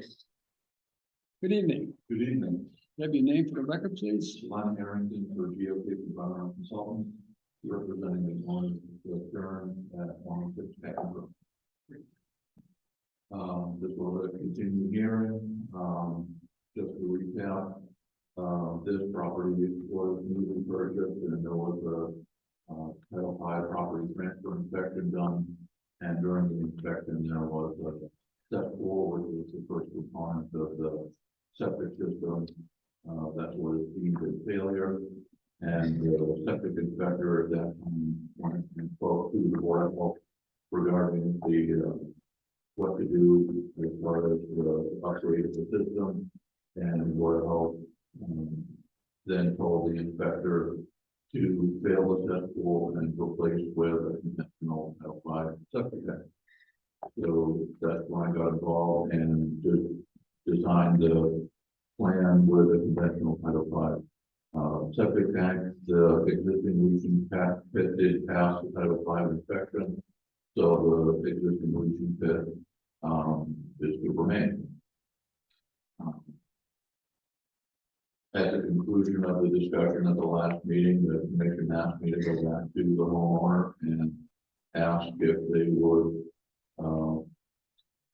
consider putting in a Unite for additional treatment based upon the water quality within the bay and also to improve overall water quality period.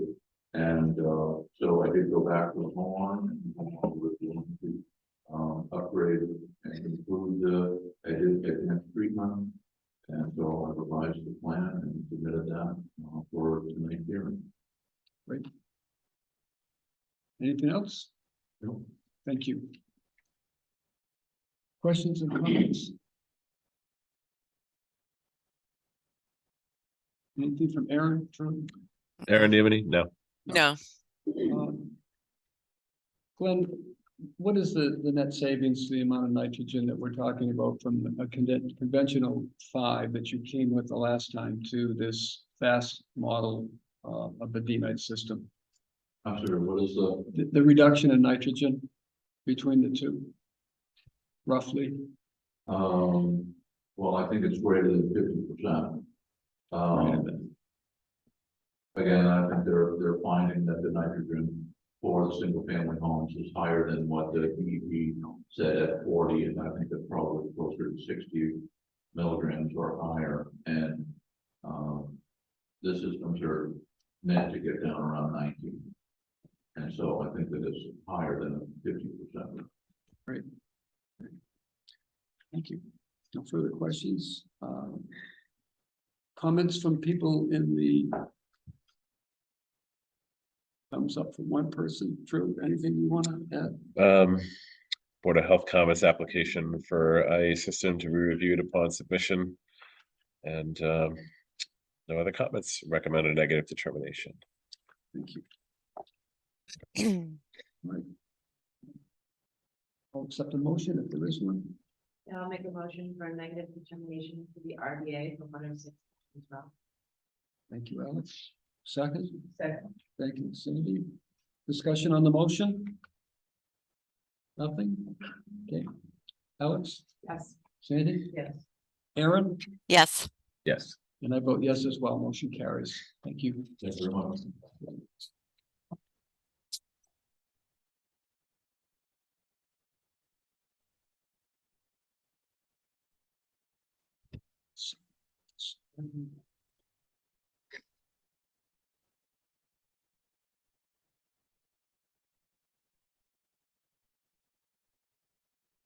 Now calling the 6/21 hearing.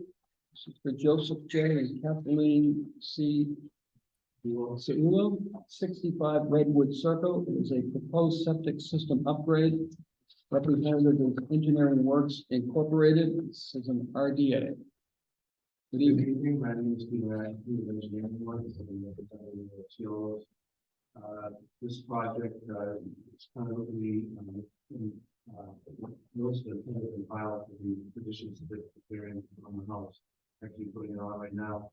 In the process, the Board of Health went down to the site to look at the septic system.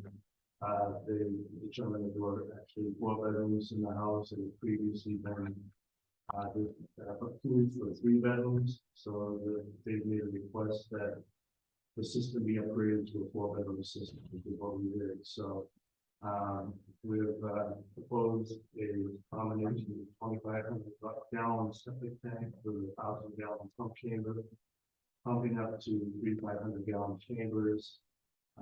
The separation is about 75 feet further from the water source. Then the leach pit, which is at the top of the tank, and 127 feet to the edge of the pond, the leaching system, and the vertical separation of the proposed system is about 10 feet higher than the bottom of the leach pit that's in the back as well. I think it's a vast improvement over what's there. Size appropriately for bedrooms. This one before the Board of Health on Tuesday, and we approved the variances that were requested. All set? Yes. Thank you. Couple of questions I have. I was looking at the site today, and it was hard for me to determine. There's a narrow area. There were workers there. They had some type of a small bobcat, and they were putting siding on. It was very difficult to walk between where they were working and all of the beech trees that are along that boundary. And I'm looking at this tank, and I'm assuming that a lot of those beech trees are coming out of it. I think they're probably going to have some sort of a shoreline to keep the cavings keep it from caving on the side and pushing on the abutting property. But all of those trees that are along that property line, they're all coming out? I don't know. And the reason why we requested a 5-foot variance is because we could put it closer to the foundation, but the tank is underneath the solid floor, so we didn't want underlying footings in the foundation. The tank that's the The existing tank? no, the proposed tank. The proposed tank is 11 feet from the corner of the building. Yes. We had another concept where we had it closer so that we could keep the 10 feet from the property line. Okay. But where the tank is so big and it's deep, we didn't want to pose a threat to the structural integrity of the foundation. Okay. So we went with 5-foot variance. So in moving the tank to where it is, 5 foot set off of the property line, that whole area is a stand of beech trees. Okay, well, If I'm looking at the right spot, I'm, you didn't state it on, I don't know exactly what the perspective of these trees. right. The first thing that caught my eye was, okay, I can barely squeeze through where these guys are working. And then I looked at the plan on my laptop, and I thought, if that's going there, what's happening to all these birch trees or beech trees? It looks to me like an awful lot of trees have to come out in order to get this thing in. You were on this site. Yeah, with that, it would depend on where you're gonna flag for the septic, new proposed septic to go in. But my concern with that would be the root zone, which you're gonna be digging down so far, which would compromise the health of the tree. So I understand what you're saying. Well, the other option was to put it down at the top of the inland bank where there's a waterfront cellar. So the trade-off is we're closer to the resource. If we're down there, we're less deep with respect to the existing grades. But it's also difficult to get the machinery down back there as well. So it looks like we have some mitigation area. They were proposing under your order of conditions in that area as well. So.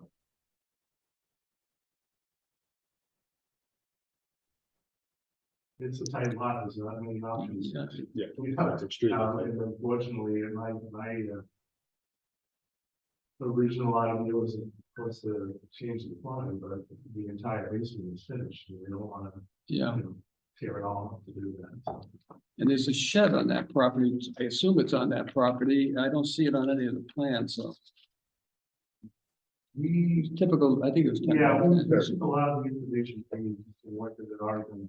That information provided to by the surveyor, Rob Sykes, and then we had the plan that was done by Wet Tech. And here we tried to limit the amount of work that we had to do, since a lot of it had already been done, so we took information from what they provided us. All right. Other questions and concerns from commissions?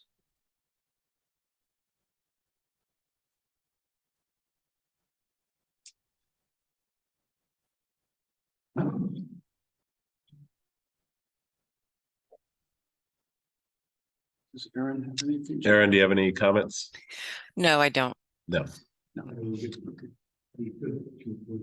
conceivably turn that tank 90 degrees and be close to the property line, maybe less than, maybe more than 5 feet, but the thing is, again, we're in the situation where we're getting close to the building, you know. Right. And it's, to turn it 90 is not gonna solve the problem with the trees that are there. Right.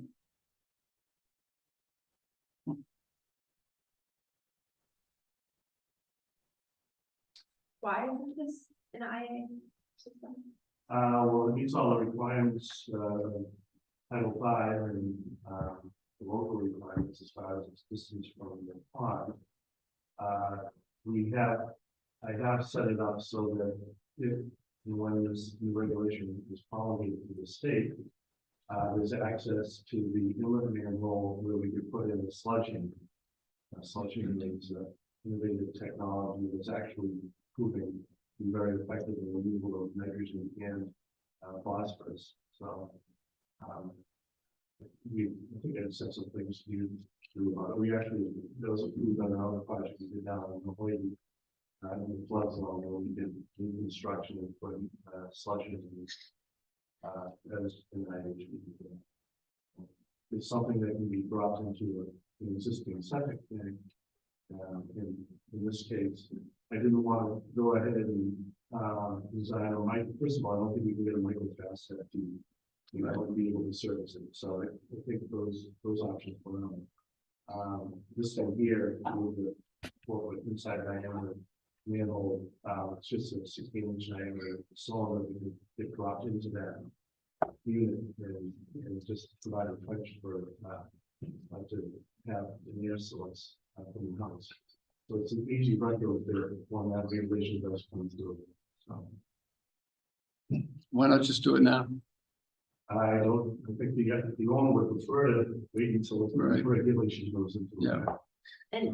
And how far is the pump chamber from the top of the inlet tank? The pump chamber from the top of the inlet bank. I don't have a measurement there. It looks like it's approximately 80 feet or so. I have put that down in one of my comments, Pete, because and this is based on a discussion with the health agent, any component of a septic system that's within 75 feet of any resource area, including inland bank, resource areas identified under the bylaw, requires an IA system. So you don't have a setback measurement for the septic pump chamber.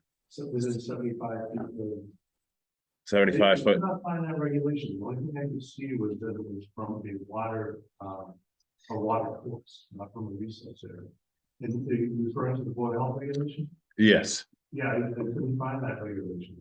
Okay. And worked with Zach, and all I could see was 100 feet from a resource area. I mean, not a resource area, a waterway. Water course. A water course. A water course is defined by, the best definition that I could find was it's defined by the maximum amount that the water is going to rise in the water body. Right. That's controlled by an outlet flow that's the pond. So. Okay.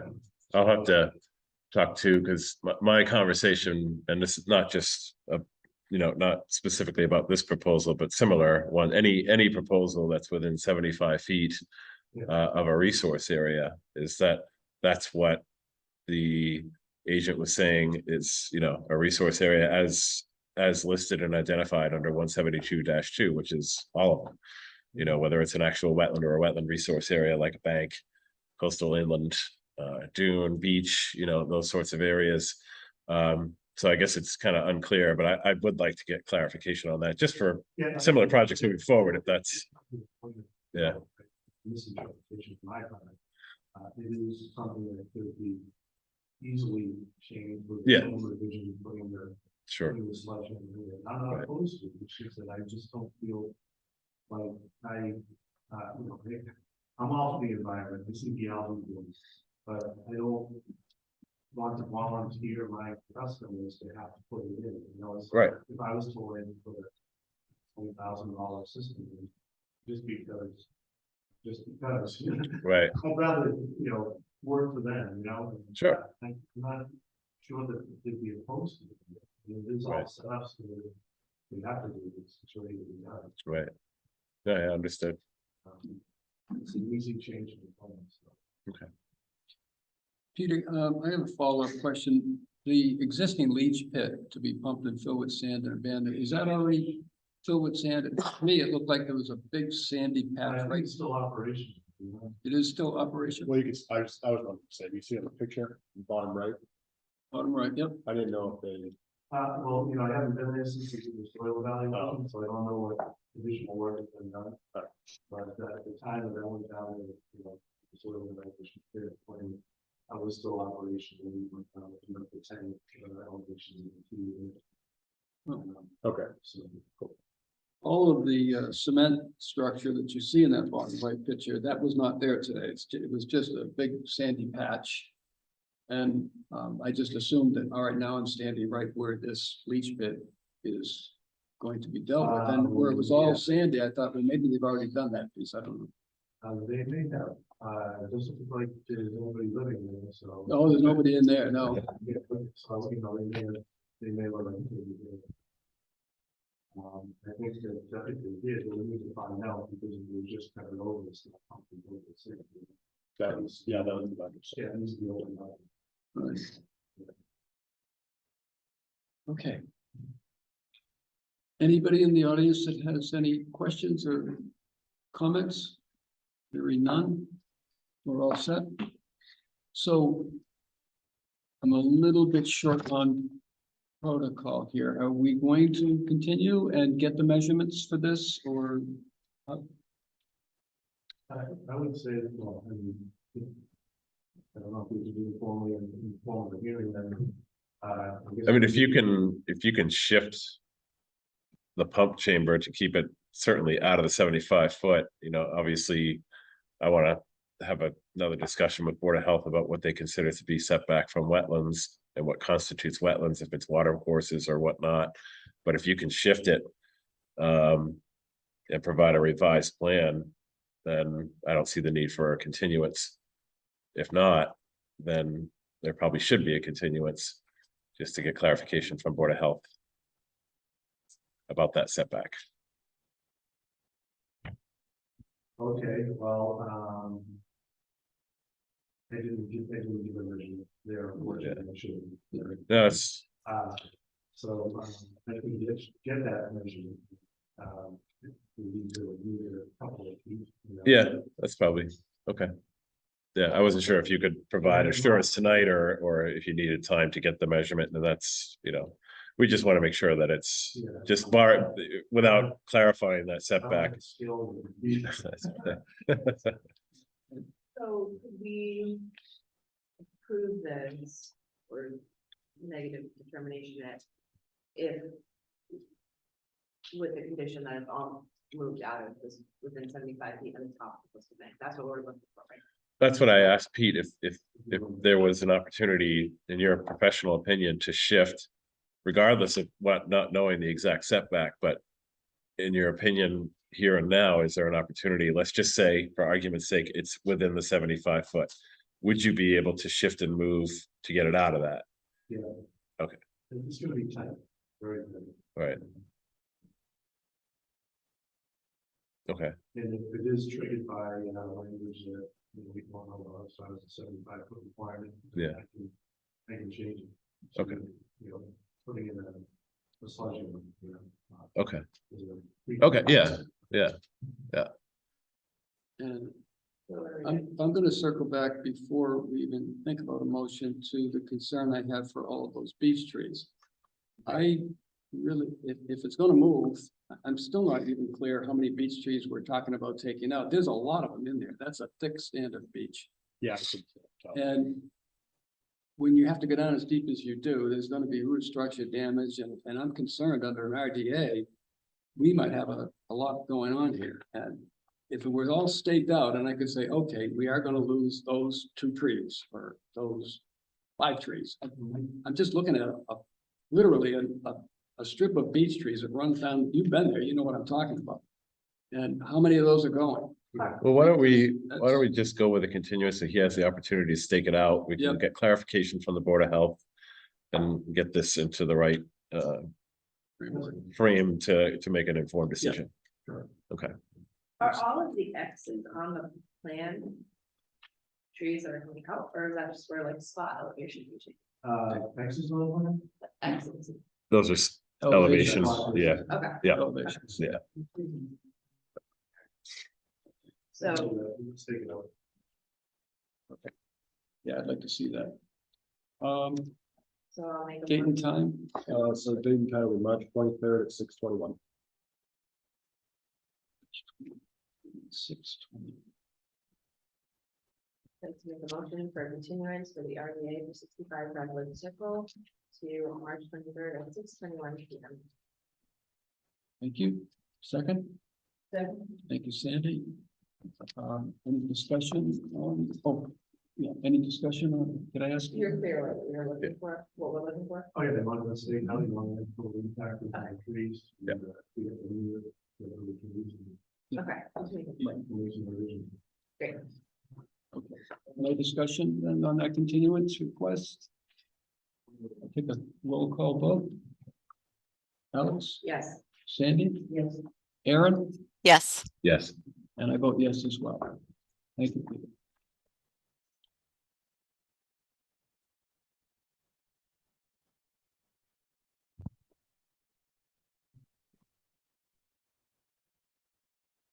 Now calling the 6:24 hearing for Richard Whitmire, 83 Bayshore Drive. This is a proposed vista pruning. Representative is Marsh Matters Environmental. This is a notice of intent. Good evening, everyone. Michael All from Marsh Matters. Yes, as you mentioned, this is this is a pretty mini management plan. We engaged for, I believe some of you were say today. This is a half acre parcel, as you know, but in Hamlin Pond, Marsh, you can see the shores neighborhood. The Whitmere would like to establish a permanent vista corridor. I think it's probably best you've seen it. This is a supplementary exhibit to the plan that engineering wants to prepare. Just because I provided, just because it shows specifically the action you want to, the Whitmere would like to do on each individual tree in the corridor, of which there are 16. So I'll be referring to this figure. This is a 30-foot wide corridor, which is just at 25% environment with added resource area.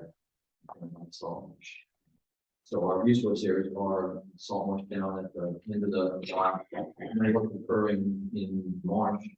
And the district border is entirely within the coastal bank. Coastal bank comes up very close to the edge of the Olan property. And it is inclusive of your 1 foot increase in your regulation. So most of the activity that's being proposed is removal of branches up to a certain height. And there are some proposals to remove trees, dead trees, and some small live trees entirely. Richard said that there was questions about, or he had a discussion with you about removal of some of the smaller trees. And I told him that what I would do is I would just revise that drawing that's written now that just instead of having it say remove, I could say remain no action. yeah, there were 2 trees in particular in the chart and thank you for breaking it down to that level of detail. It's very helpful. Corresponding flags. But there's two that exceed the 5-inch DBH that you identified as viable for removal. And those are the two that I had an issue with, because anything 5 inches or larger in diameter, breast height, is considered a mature tree and therefore cannot be removed. So it can be pruned if it, you know, improves something, but it can't be removed. So, and there were two that you identified in the Yeah, I chart. think there's, I think I see it, it's the white oak. Yep. And, yeah, it looks like And the 7-inch pine. 7-inch pine. Yeah. Yeah, those two. If we, is that something that you could condition, or would you want this revised? I mean, I could. I would prefer it be revised. It's a simple thing to just take that out of take those out of the removal category, Yeah. put them into pruning. Right. Yeah. I took the white oak out, but I realized for that time, I still have it even as removed. Yeah. I could cross it out by hand initially, and tonight I'm just thinking of the way you would do this route. I think that's fine, as long as it's acknowledged on the plan is fine. It's a minor thing, so but I don't have a problem with it if the commission is okay with that. Yeah. Was there, I know I have listed T14 and T15 on a sheet where sapling and sassafras, were those, and the one above it as well? Yeah, Is because you there got concern about those, or? no, because you got 4 to 5 DBH for the black oak sassafras 2-inch DBH. It's 5 DBH. That's the cutoff, the threshold for between sapling and mature class, based on our definition of that differentiation. Did you know that DEP on their new DVW forms, they're now calling anything above 3 inches of tree? Really? Yeah. So Wow, that is interesting. Review those regulations again. Yeah. So I'm gonna do that right now. Okay. Are there any questions I can answer? I was there today and it's a tough climb to get down that bank. And then I walked down to try to come in along the salt marsh, but that wasn't gonna happen either. So all I could really observe was from the backyard, I could see the flags for the 4-foot pathway. And those larger pitch pines, I know there's a couple of dead ones that busted off at 8 and 15 feet up. And there's some that show some pretty serious signs of turpentine beetle. Yeah. Those are coming out, right? If I interject, yeah, the Hamilton trees, there's actually a 2 arborists there, and they immediately saw that turpentine beetle in the station, not something, it's not really else. Right. That's, but, so in my description, I talked about leaving chunks of wood. Typically do that because it provides a wildlife habitat feature, so I like to do that, but Yeah. if you allow to have that large bed of wood, just pull out of there. Problem goes on. It's hard to control those beetles, but that would be one change that. That large down tree you're talking about? So any large diameter pine that's being, like something that dead wood, they're just saying we should just get her off site. I agree. Yeah. So, Yeah, just because of the species. yeah. Yeah, I agree. Yeah. You don't want to attract more beetles, so No, makes sense. yeah, the problem's just still there. It's just in a different form. Right. Mike, the big pitch pine with the right, it's got like a big right angle to it, saddle. Is that one going or is that staying? I didn't see any, from what I could see from the distance back, I didn't see any damage to that tree. I mean, it's weird looking, but Yeah, I'm not sure, you have to tell me which, I think it's, Right to the left of that one. is it 07 maybe? That one right Or there. 08? I've got a picture of it on my phone. On the top right photo, on the very right of the photo. Oh, yeah, that one. This one. Talking that one there. yeah, that's still, is that fine? Yeah, it's weird to see a pine that has a shape like that. Yeah, that was a pitch pine, I believe. It is a pitch pine, Is it yeah, a pine? yeah. And I couldn't see damage on it from, from the backyard, Yeah. because it's down there a ways. And I just didn't know. I couldn't read the tag on it. I said, is that one going or is that one staying? I think that's either T7, T8, which are both either it's a 12-inch or 13-inch pitch pine, and we're just saying prune dead branches up to 35 dead branches. Dead branch. up Yeah, to that 35. one was identified to be pruned, not Gotcha. removed. Yeah, Yeah. so that, if that's a viable, yeah, we wouldn't touch the. Yeah, to me, that looks viable. It looks like it's been self-pruned by nature on some Yes. parts, so the Yeah. 30% ratio of pruning is definitely gonna be met within that. Yeah. Yeah. That's the one right there. Yeah, that's it. Mhm. That's the one right here. Yeah. Okay. I couldn't tell. I couldn't read the tag and I thought, I'm not climbing down there. Yeah, We'll come there's a back. pathway on Kenny Mark, there's a lot right next door, he's got a little pathway that you know it's there. I saw it, but I didn't want to go on that property. He's not gonna shoot I hope I not. don't know. you. It's got we don't have a release form, so I think, I'm not going there. Kenny's not too happy about the proposed buffer expansion, so I'm not sure about that. Yeah. Yeah. Just like those. Other questions or concerns? I just had one question. I saw on the plan there was for that gravel right in front of the sliding door. Are they increasing the size of that? That's part of the proposal, so that's, right now, that's a 6x13 gravel path. It's got a little iron border on it. So he would like to bring the edge of it out to the corner of the house. So it would be from 10 by 18 foot path. Okay. And same material, just crushed gravel. So that would be a 102 square foot increase, so that's something we have to do. According to your mitigation requirements, that would require 500 square feet of planting, which is, he's asking for relief, or as you can see, he's very close to the edge of the natural woodland. So the commission is willing to allow that without mitigation. We'd love that, but we're willing to pull that off the plan, actually have a revised plan here, if it's something that the commission won't entertain. I guess my argument is that amount of gravel added, obviously I recognize your mitigation requirements, but that addition of gravel would not have an impact on the function, in my opinion, of the coastal bank, or stability, or even wildlife habitat provision. So I don't think it's necessary to provide impact mitigation. There's no impact, but I fully recognize your facts. Now, is that gonna be the same grade or? Is it- Yeah, no grade change. Okay. Originally, he wanted to raise it up, and I said, you're not gonna be able to go. That was my exact concern right there. There's no grade change for me, that's it. But that'll be. And it's all gravel. It's all grass, all Yeah. permeable. Yeah. Grass.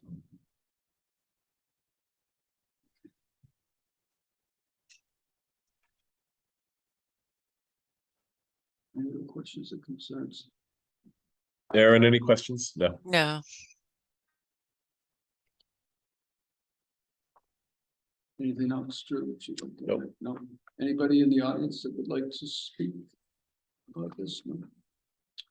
Okay. I would entertain a motion of the vision. I'll make a motion to propose an issue for 83 Bishop Yard with the condition of the submission of a revised plan eliminating the removal of any trees over 5 inches in diameter. And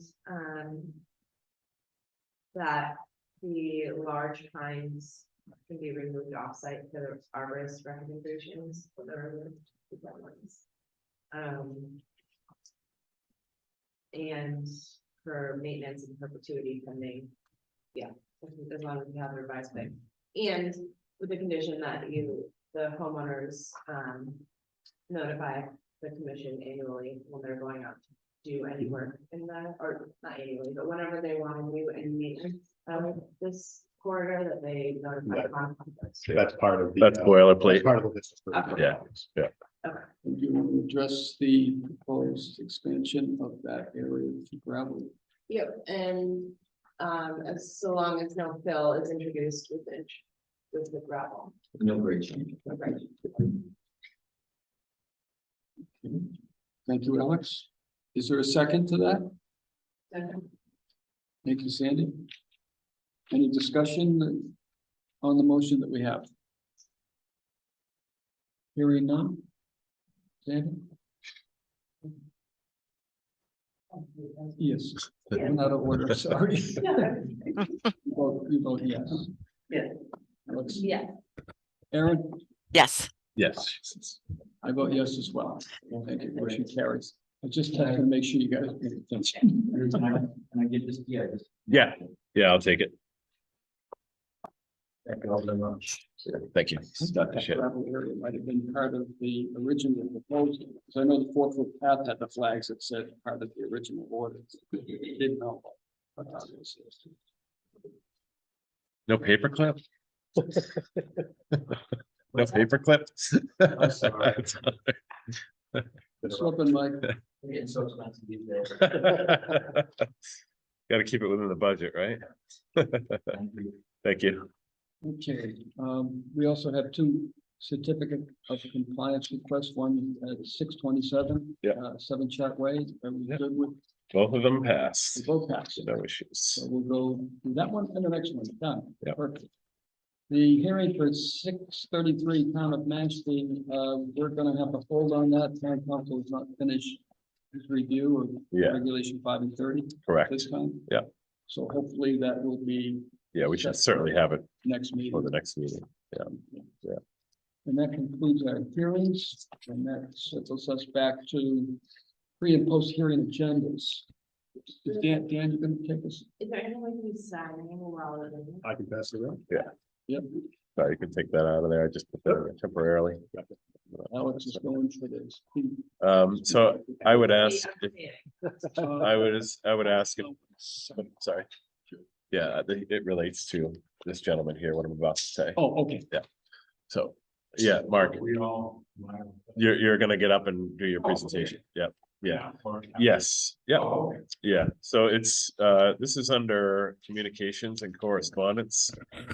This is Mark Lopez. Mark is the owner of 2 properties off Meeting House Road, 101 and 103. I'm sorry. That's, so you're 103. Got it. So,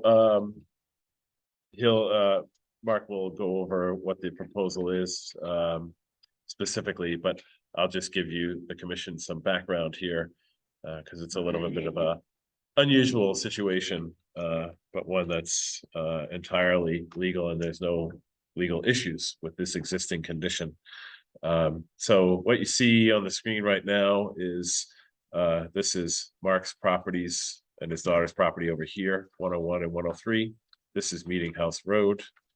And this is the driveway that gets out to the 2 subject properties. This land here in the middle is Lopez Conservation Land. It's deeded conservation land to the commission. There is an easement that allows this driveway to remain through Concom land. I think this used to be Lopez family land, and it was provided to the Conservation Commission at some point in the, I don't even know when, but I just know. Yeah, okay. So that's the background. So there's no question about the legality of this easement, the existence of it. It's not in question at all. And with that, I'll hand it over to you, Mark, if you wanna. Going down the project, yeah, I got to be able to build down on that, parcel, lot 1, I guess it was. Yeah. 101. And,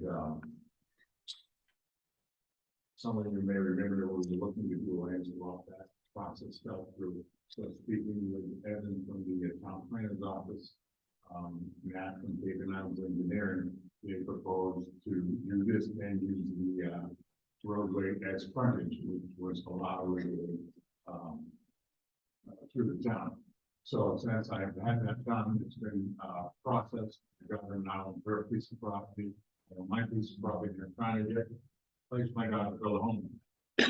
And so my request is, there's a couple of spots in to meet the fire departments and the town planners wishes to widen that ancient way to 14 feet. And there's a couple of spots, one being where that, not that. These are the 2 poles leading towards your house further. Okay, Yeah. you got me back. Yeah. The one you're on right now, where it's right on the edge of the roadway. Right there, Yeah. where the arrow is. I would like to move that pole back 4 feet in order to take that corner of land to make it 14 feet. As you see on the right-hand side, there's a black oak and a white oak there that's right on the edge of that driveway. And that pole needs to be replaced anyhow because it's over 50 years old. And more than 50, so but I'd like to move the pole back 4 feet so I can take that edge of the road off 3 feet to widen it to meet the 14 feet specification for the fire request. And down that same photo, down on the next one, I'd like to move that back about 2 feet so I can take that little corner off that goes into the road to make that 14 feet. So I'm just trying to look at those 2 spots, widen that road enough to make it 14 feet, that is required by fire. Working down. Currently at that point ratio with that pole, if you're looking in the bottom left-hand corner, there's only 11 feet. That's why I like to go back 4 feet to give you that pole off the road. And the other one down below is it's just making the 14-foot span. That's why I like to make it drop it back 2 feet and have 14 plus feet. Was there some other, a couple of few arborvitae that needed to be? There's some arborvitae going down and I don't know if I got a photo of them, but there's like 3 dead that the guy planted when he was, right. when he owned the property there, and since there was source property in 3 months ago. And now because of that power line is going down, and they're going to survive. Right. But if you requested, I would replace those arborvitae. And that's what I'm looking to do, just basically, and that top left picture shows one of the arborvitae curving up. But between Oh, right here, yeah. there and the next pole, I would probably for about 150 to 200 feet, I'd probably be taken off. Beginning down here a foot up to the next pole where it was down, and I can move back 4 feet. Yeah. So basically just gradient to widening it out on the left-hand side, and which is the better side to do, because on the right-hand side, we may run into an issue with, washout if we. Yeah, it's an embankment on the right. It's an It slopes down on the right-hand We side. grade of on the the left, no issues with, erosion. That's the word I'm looking for. And the road should stay in pretty good shape. It's very hard material. I worked at the fire station, but I was also in construction, so over the years, kept the road well maintained with iron and different material that I've come across, and since I've been out of that, I have somebody that buys me stuff. He brings it to me and it goes maintain road. So that's what I'm looking to do, so I can get my daughter and grandson in a home next year. I've got a couple of quick questions. Okay. On the right-hand side where it's a steeper bank that goes down, is there any standing water or any issues down there? well, Face of it? 150 feet, 175 feet. It's on the border of the state property with the cranberry road bonds run down there. I'm not sure what that property. Yeah, it's the state. it's state fish and game. So he's got, so this, this shot right here, this is heading down the driveway towards the property. This image here is looking back at the road. So all of this side is where the Concom land is, Yeah. off to this side. They're here when you're heading down the driveway towards the house, off to the right, somewhere right around here. It slopes down and then it meets a certified vernal pool. But it's more than a 200 feet away from that location, the road. Okay. So there That's is. what's going on in my mind, Yeah. what's down at the base of Yeah, that no embankment. wetlands jurisdiction. Right. I went out and measured it. It's not within wetlands jurisdiction. But there is a certified BP that's There is. further out. Yeah. Okay. Yeah. We're well outside the no Yeah. touch zone for that. Yes. It is unusual. I've never seen this request since I've been here. Is there anything that we have to deal with, like with the historical commission or? You know, because it's an ancient way, you're altering. What I would suggest, and I have since put in a request for a legal opinion, just to cover the base, that's all. I don't think it's gonna be an issue. But what I would suggest, and you're right, it's not something you commonly see. But given the extreme minor request of 3-foot widening, that you approve this request. You could just have someone make a motion to approve it, pending any sort of, commentary, feedback from town council. Yeah. Okay. So the motion would be to approve because it's not a permit application, so. Any questions that other commissions have?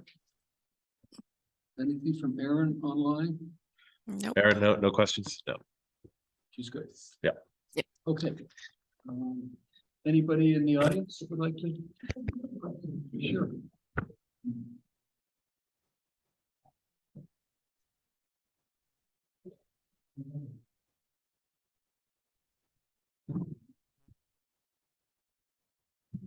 Lynn Garvey, 73 Surf Drive. So when we were doing the LCP, we talked about the ancient ways and making sure that we protect the ancient ways. And I wasn't always really clear what we were talking about. Now I see.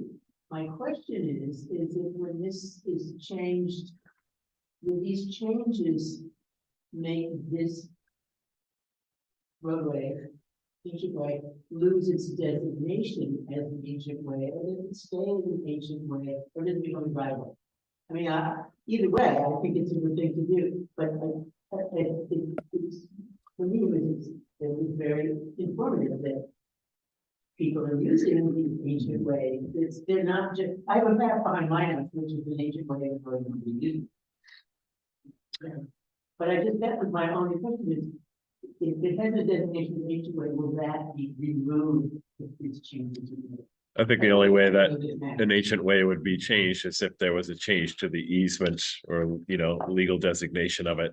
I think the widening, and I can certainly present that question to town council, as we're already going to be inquiring just about any legal concerns with the requested widening. But I highly doubt it would take it out of an ancient way status or affect the easement in any way. Yeah. Thank you. Sure. Okay. Nobody else? We're good. I'll entertain a motion. Yeah, I'll make a motion to approve the request to amend the road for the ancient way that leads to 101 and 103 Meeting House Road. Pending any feedback from town council. Is that the right way to say it? Perfect. Yep. Sandy, thank you. Any discussion on the motion that we have? Aaron says no. No, we're good. All right, I'll call for a vote. Alex, Yes. Sandy, Yes. Aaron, Yes. She said yes. and I vote yes as well. Motion carries. Thank you. Thanks, Mark. Good luck. You too. Thanks for your patience. Yeah. Technology got you. We would. That's okay. Good night. Do we to start with the? Yeah. Yeah. Is Dan gonna do? Give you a second. Yeah. Sure. You want to run through the pre-post agenda Pretty items? straightforward. Oh, yeah. So for Red Brook, road culvert construction, we're still researching funding opportunities. I have looked into a whole bunch and I have 2 that are narrowed down now for possibilities, and then it gets into timelines. So that's what we're going to be looking at next, is which one's the most viable one, and then which one we're going to go through with, basically, and then fingers crossed for on that. So Upper Quashnet Restoration, there's no new updates on that. Bylaw subcommittee, we're still waiting for town council, so we'll discuss that later. John Pond and Santuit Milfoil, no updates there. Chopshank Bog is being finalized by Army Corps and by MEPA or MEPA. MEPA, yeah. Local comprehension plan, no updates on that. Land acquisition subcommittee, the agent of the town planner have been working on prospects for that, and there will be an update to this. Yeah. We need something more than that. Like, I'm it's- happy for you guys to be working on it, but like there needs to be more. Yeah, I understand. I just need time. No. I need time to really, I don't have anything else to say about it, other than I need time to actually Like, I know organize it. somebody went under agreement this past week on a pond and on Zillow and woke up to the pending like status, and I was like, oh, like we haven't even had a chance to just talk about these and like figure out a game plan. Yeah. To just figure out who the right entity is to support in acquiring appropriate properties, if they're appropriate for acquiring. Right. So, I know I would love to talk about all that as well, because I have one in mind at John's Pond that is absolutely in need of attention and is prime for acquisition. And I think that one is, and it connects directly to Washington Reservation, to pond trails, all the trails are intertwined. Yep. So I think that's a conversation that should be definitely on the agenda to be had yet. Okay. but so we can't have, it's not appropriate to have land acquisition discussions here. You lose any kind of Leverage. Yeah. for it to be here. It needs to be like a subcommittee, Yeah, right now it's between the agent and the town planner, so. right? Why don't I put you in charge of that then, Dan? Yeah. Okay. For one of those things. Yeah. So, Mashpee River Woodland Trail modification, that is still ongoing. We had some new correspondence from the trail, bike club. With some new ideas, so we will be conversing with them over their thoughts on that, on what they proposed, and if possible, I don't know if it's possible yet. Right, so that's the biggest thing. Mashpee guided tours are now posted for March. Herring warden, assistance from the USGS to install a measure to reduce predatory bird mortality at Mashpee River Herring Run. In the Harbor Management Committee, public scoping meeting on March 11th from 10 to noon at the Mashpee Public Library. Yeah. Just a quick additional word on that herring warden update. So the USGS, they've sent a couple of employees who are really just very interested in helping the town address this bird mortality issue with the Mashpee Herring Run. So they've made some amendments to the existing fish ladder to try and deter access of great blue herons and black-crowned night herons and osprey into areas where fish were congregating and staging and not moving. Therefore, they were more readily available for predation. So one of the measures we did was, or that's taken place, is there's a secondary spillway where the fish were ascending and hitting a dead end. We put boards in to physically stop them from doing that. So they are strictly directed to the ladder only and not the spillway anymore. So that will automatically eliminate predation because the fish simply won't be able to access that area anymore. And then there's another deterrent at the top of the fish ladder where it meets Mill Pond, again, to deter access for predators. And also the biggest issue right now with the fish ladder is that where the concrete flume meets Mill Pond and then the channel that goes up to Mashpee Wakeby, there's almost no discernible flow, and the fish just kind of mill about until they finally find their way to the channel, which is a distance of over 50 feet. And so that's a hot spot for predation targets. Yeah. So concrete filled buckets lining a pathway just above the buckets, pickle buckets will be just above the water line, and that will help to create some sort of flow. It'll also help to break up the fish when they come into the pond from the fish ladder, so they're not all congregated into one group. So this is all experimental. This is all just to see if it works, and if it does, fantastic. If not, we'll look at something else. But just next meeting, I think you're gonna be able to tell us something because Yeah. they're gonna be here. they're going to be here very Which quickly. one? Osprey Both. and herring.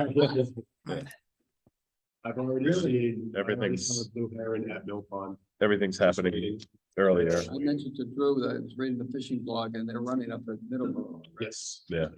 Yep, I've been looking, I have not seen scouts yet here, but they're coming. Oh, yeah, he's there now. And then just a final reminder, everybody's got till tomorrow to do your conflict of interest. I've got my. I'm glad that was done. Yeah, And that's it. Just the commissioner. Right. Oh, yeah, the commissioner ID badges, if anyone still is interested and you haven't sent us your headshot, please do so. And then we want to send them all at once and get them all done at one time. No, mine expires in June. Should I Yeah, you might as well. start working on the new one? Yeah. Or we can just get a new one issue with the same photo if you're fine with that. You can just get it. I had an issue like 2 years ago. And I looked at that. It's still there. Like, what is Probably that? not. That's why you're. We'll get, behind. we'll get a new one made though. All right, Yeah. I'll probably get one. I'm a little tired of the last one. Okay, I have no additional topics to add, so I would entertain a motion for adjournment if somebody wants to leave. I'll make a motion to the next. I thought you would. Thank you. Sandy? Okay. Any discussion? I need to. I think we did well. It's only 8:35. Okay, then I'll call for a vote. Alex, yes. Sandy, yes. Aaron? Yes. Yes. And I vote yes as well. Thanks, Aaron, for coming in. Oh, yeah. No problem. Please come to the office. Yeah, Aaron, when you get a chance to come in to sign. Yep, I'll be there tomorrow. Okay, great. Thank you. Hey, Night. So you're not feeling good still, huh? no. You sounded bad, then maybe.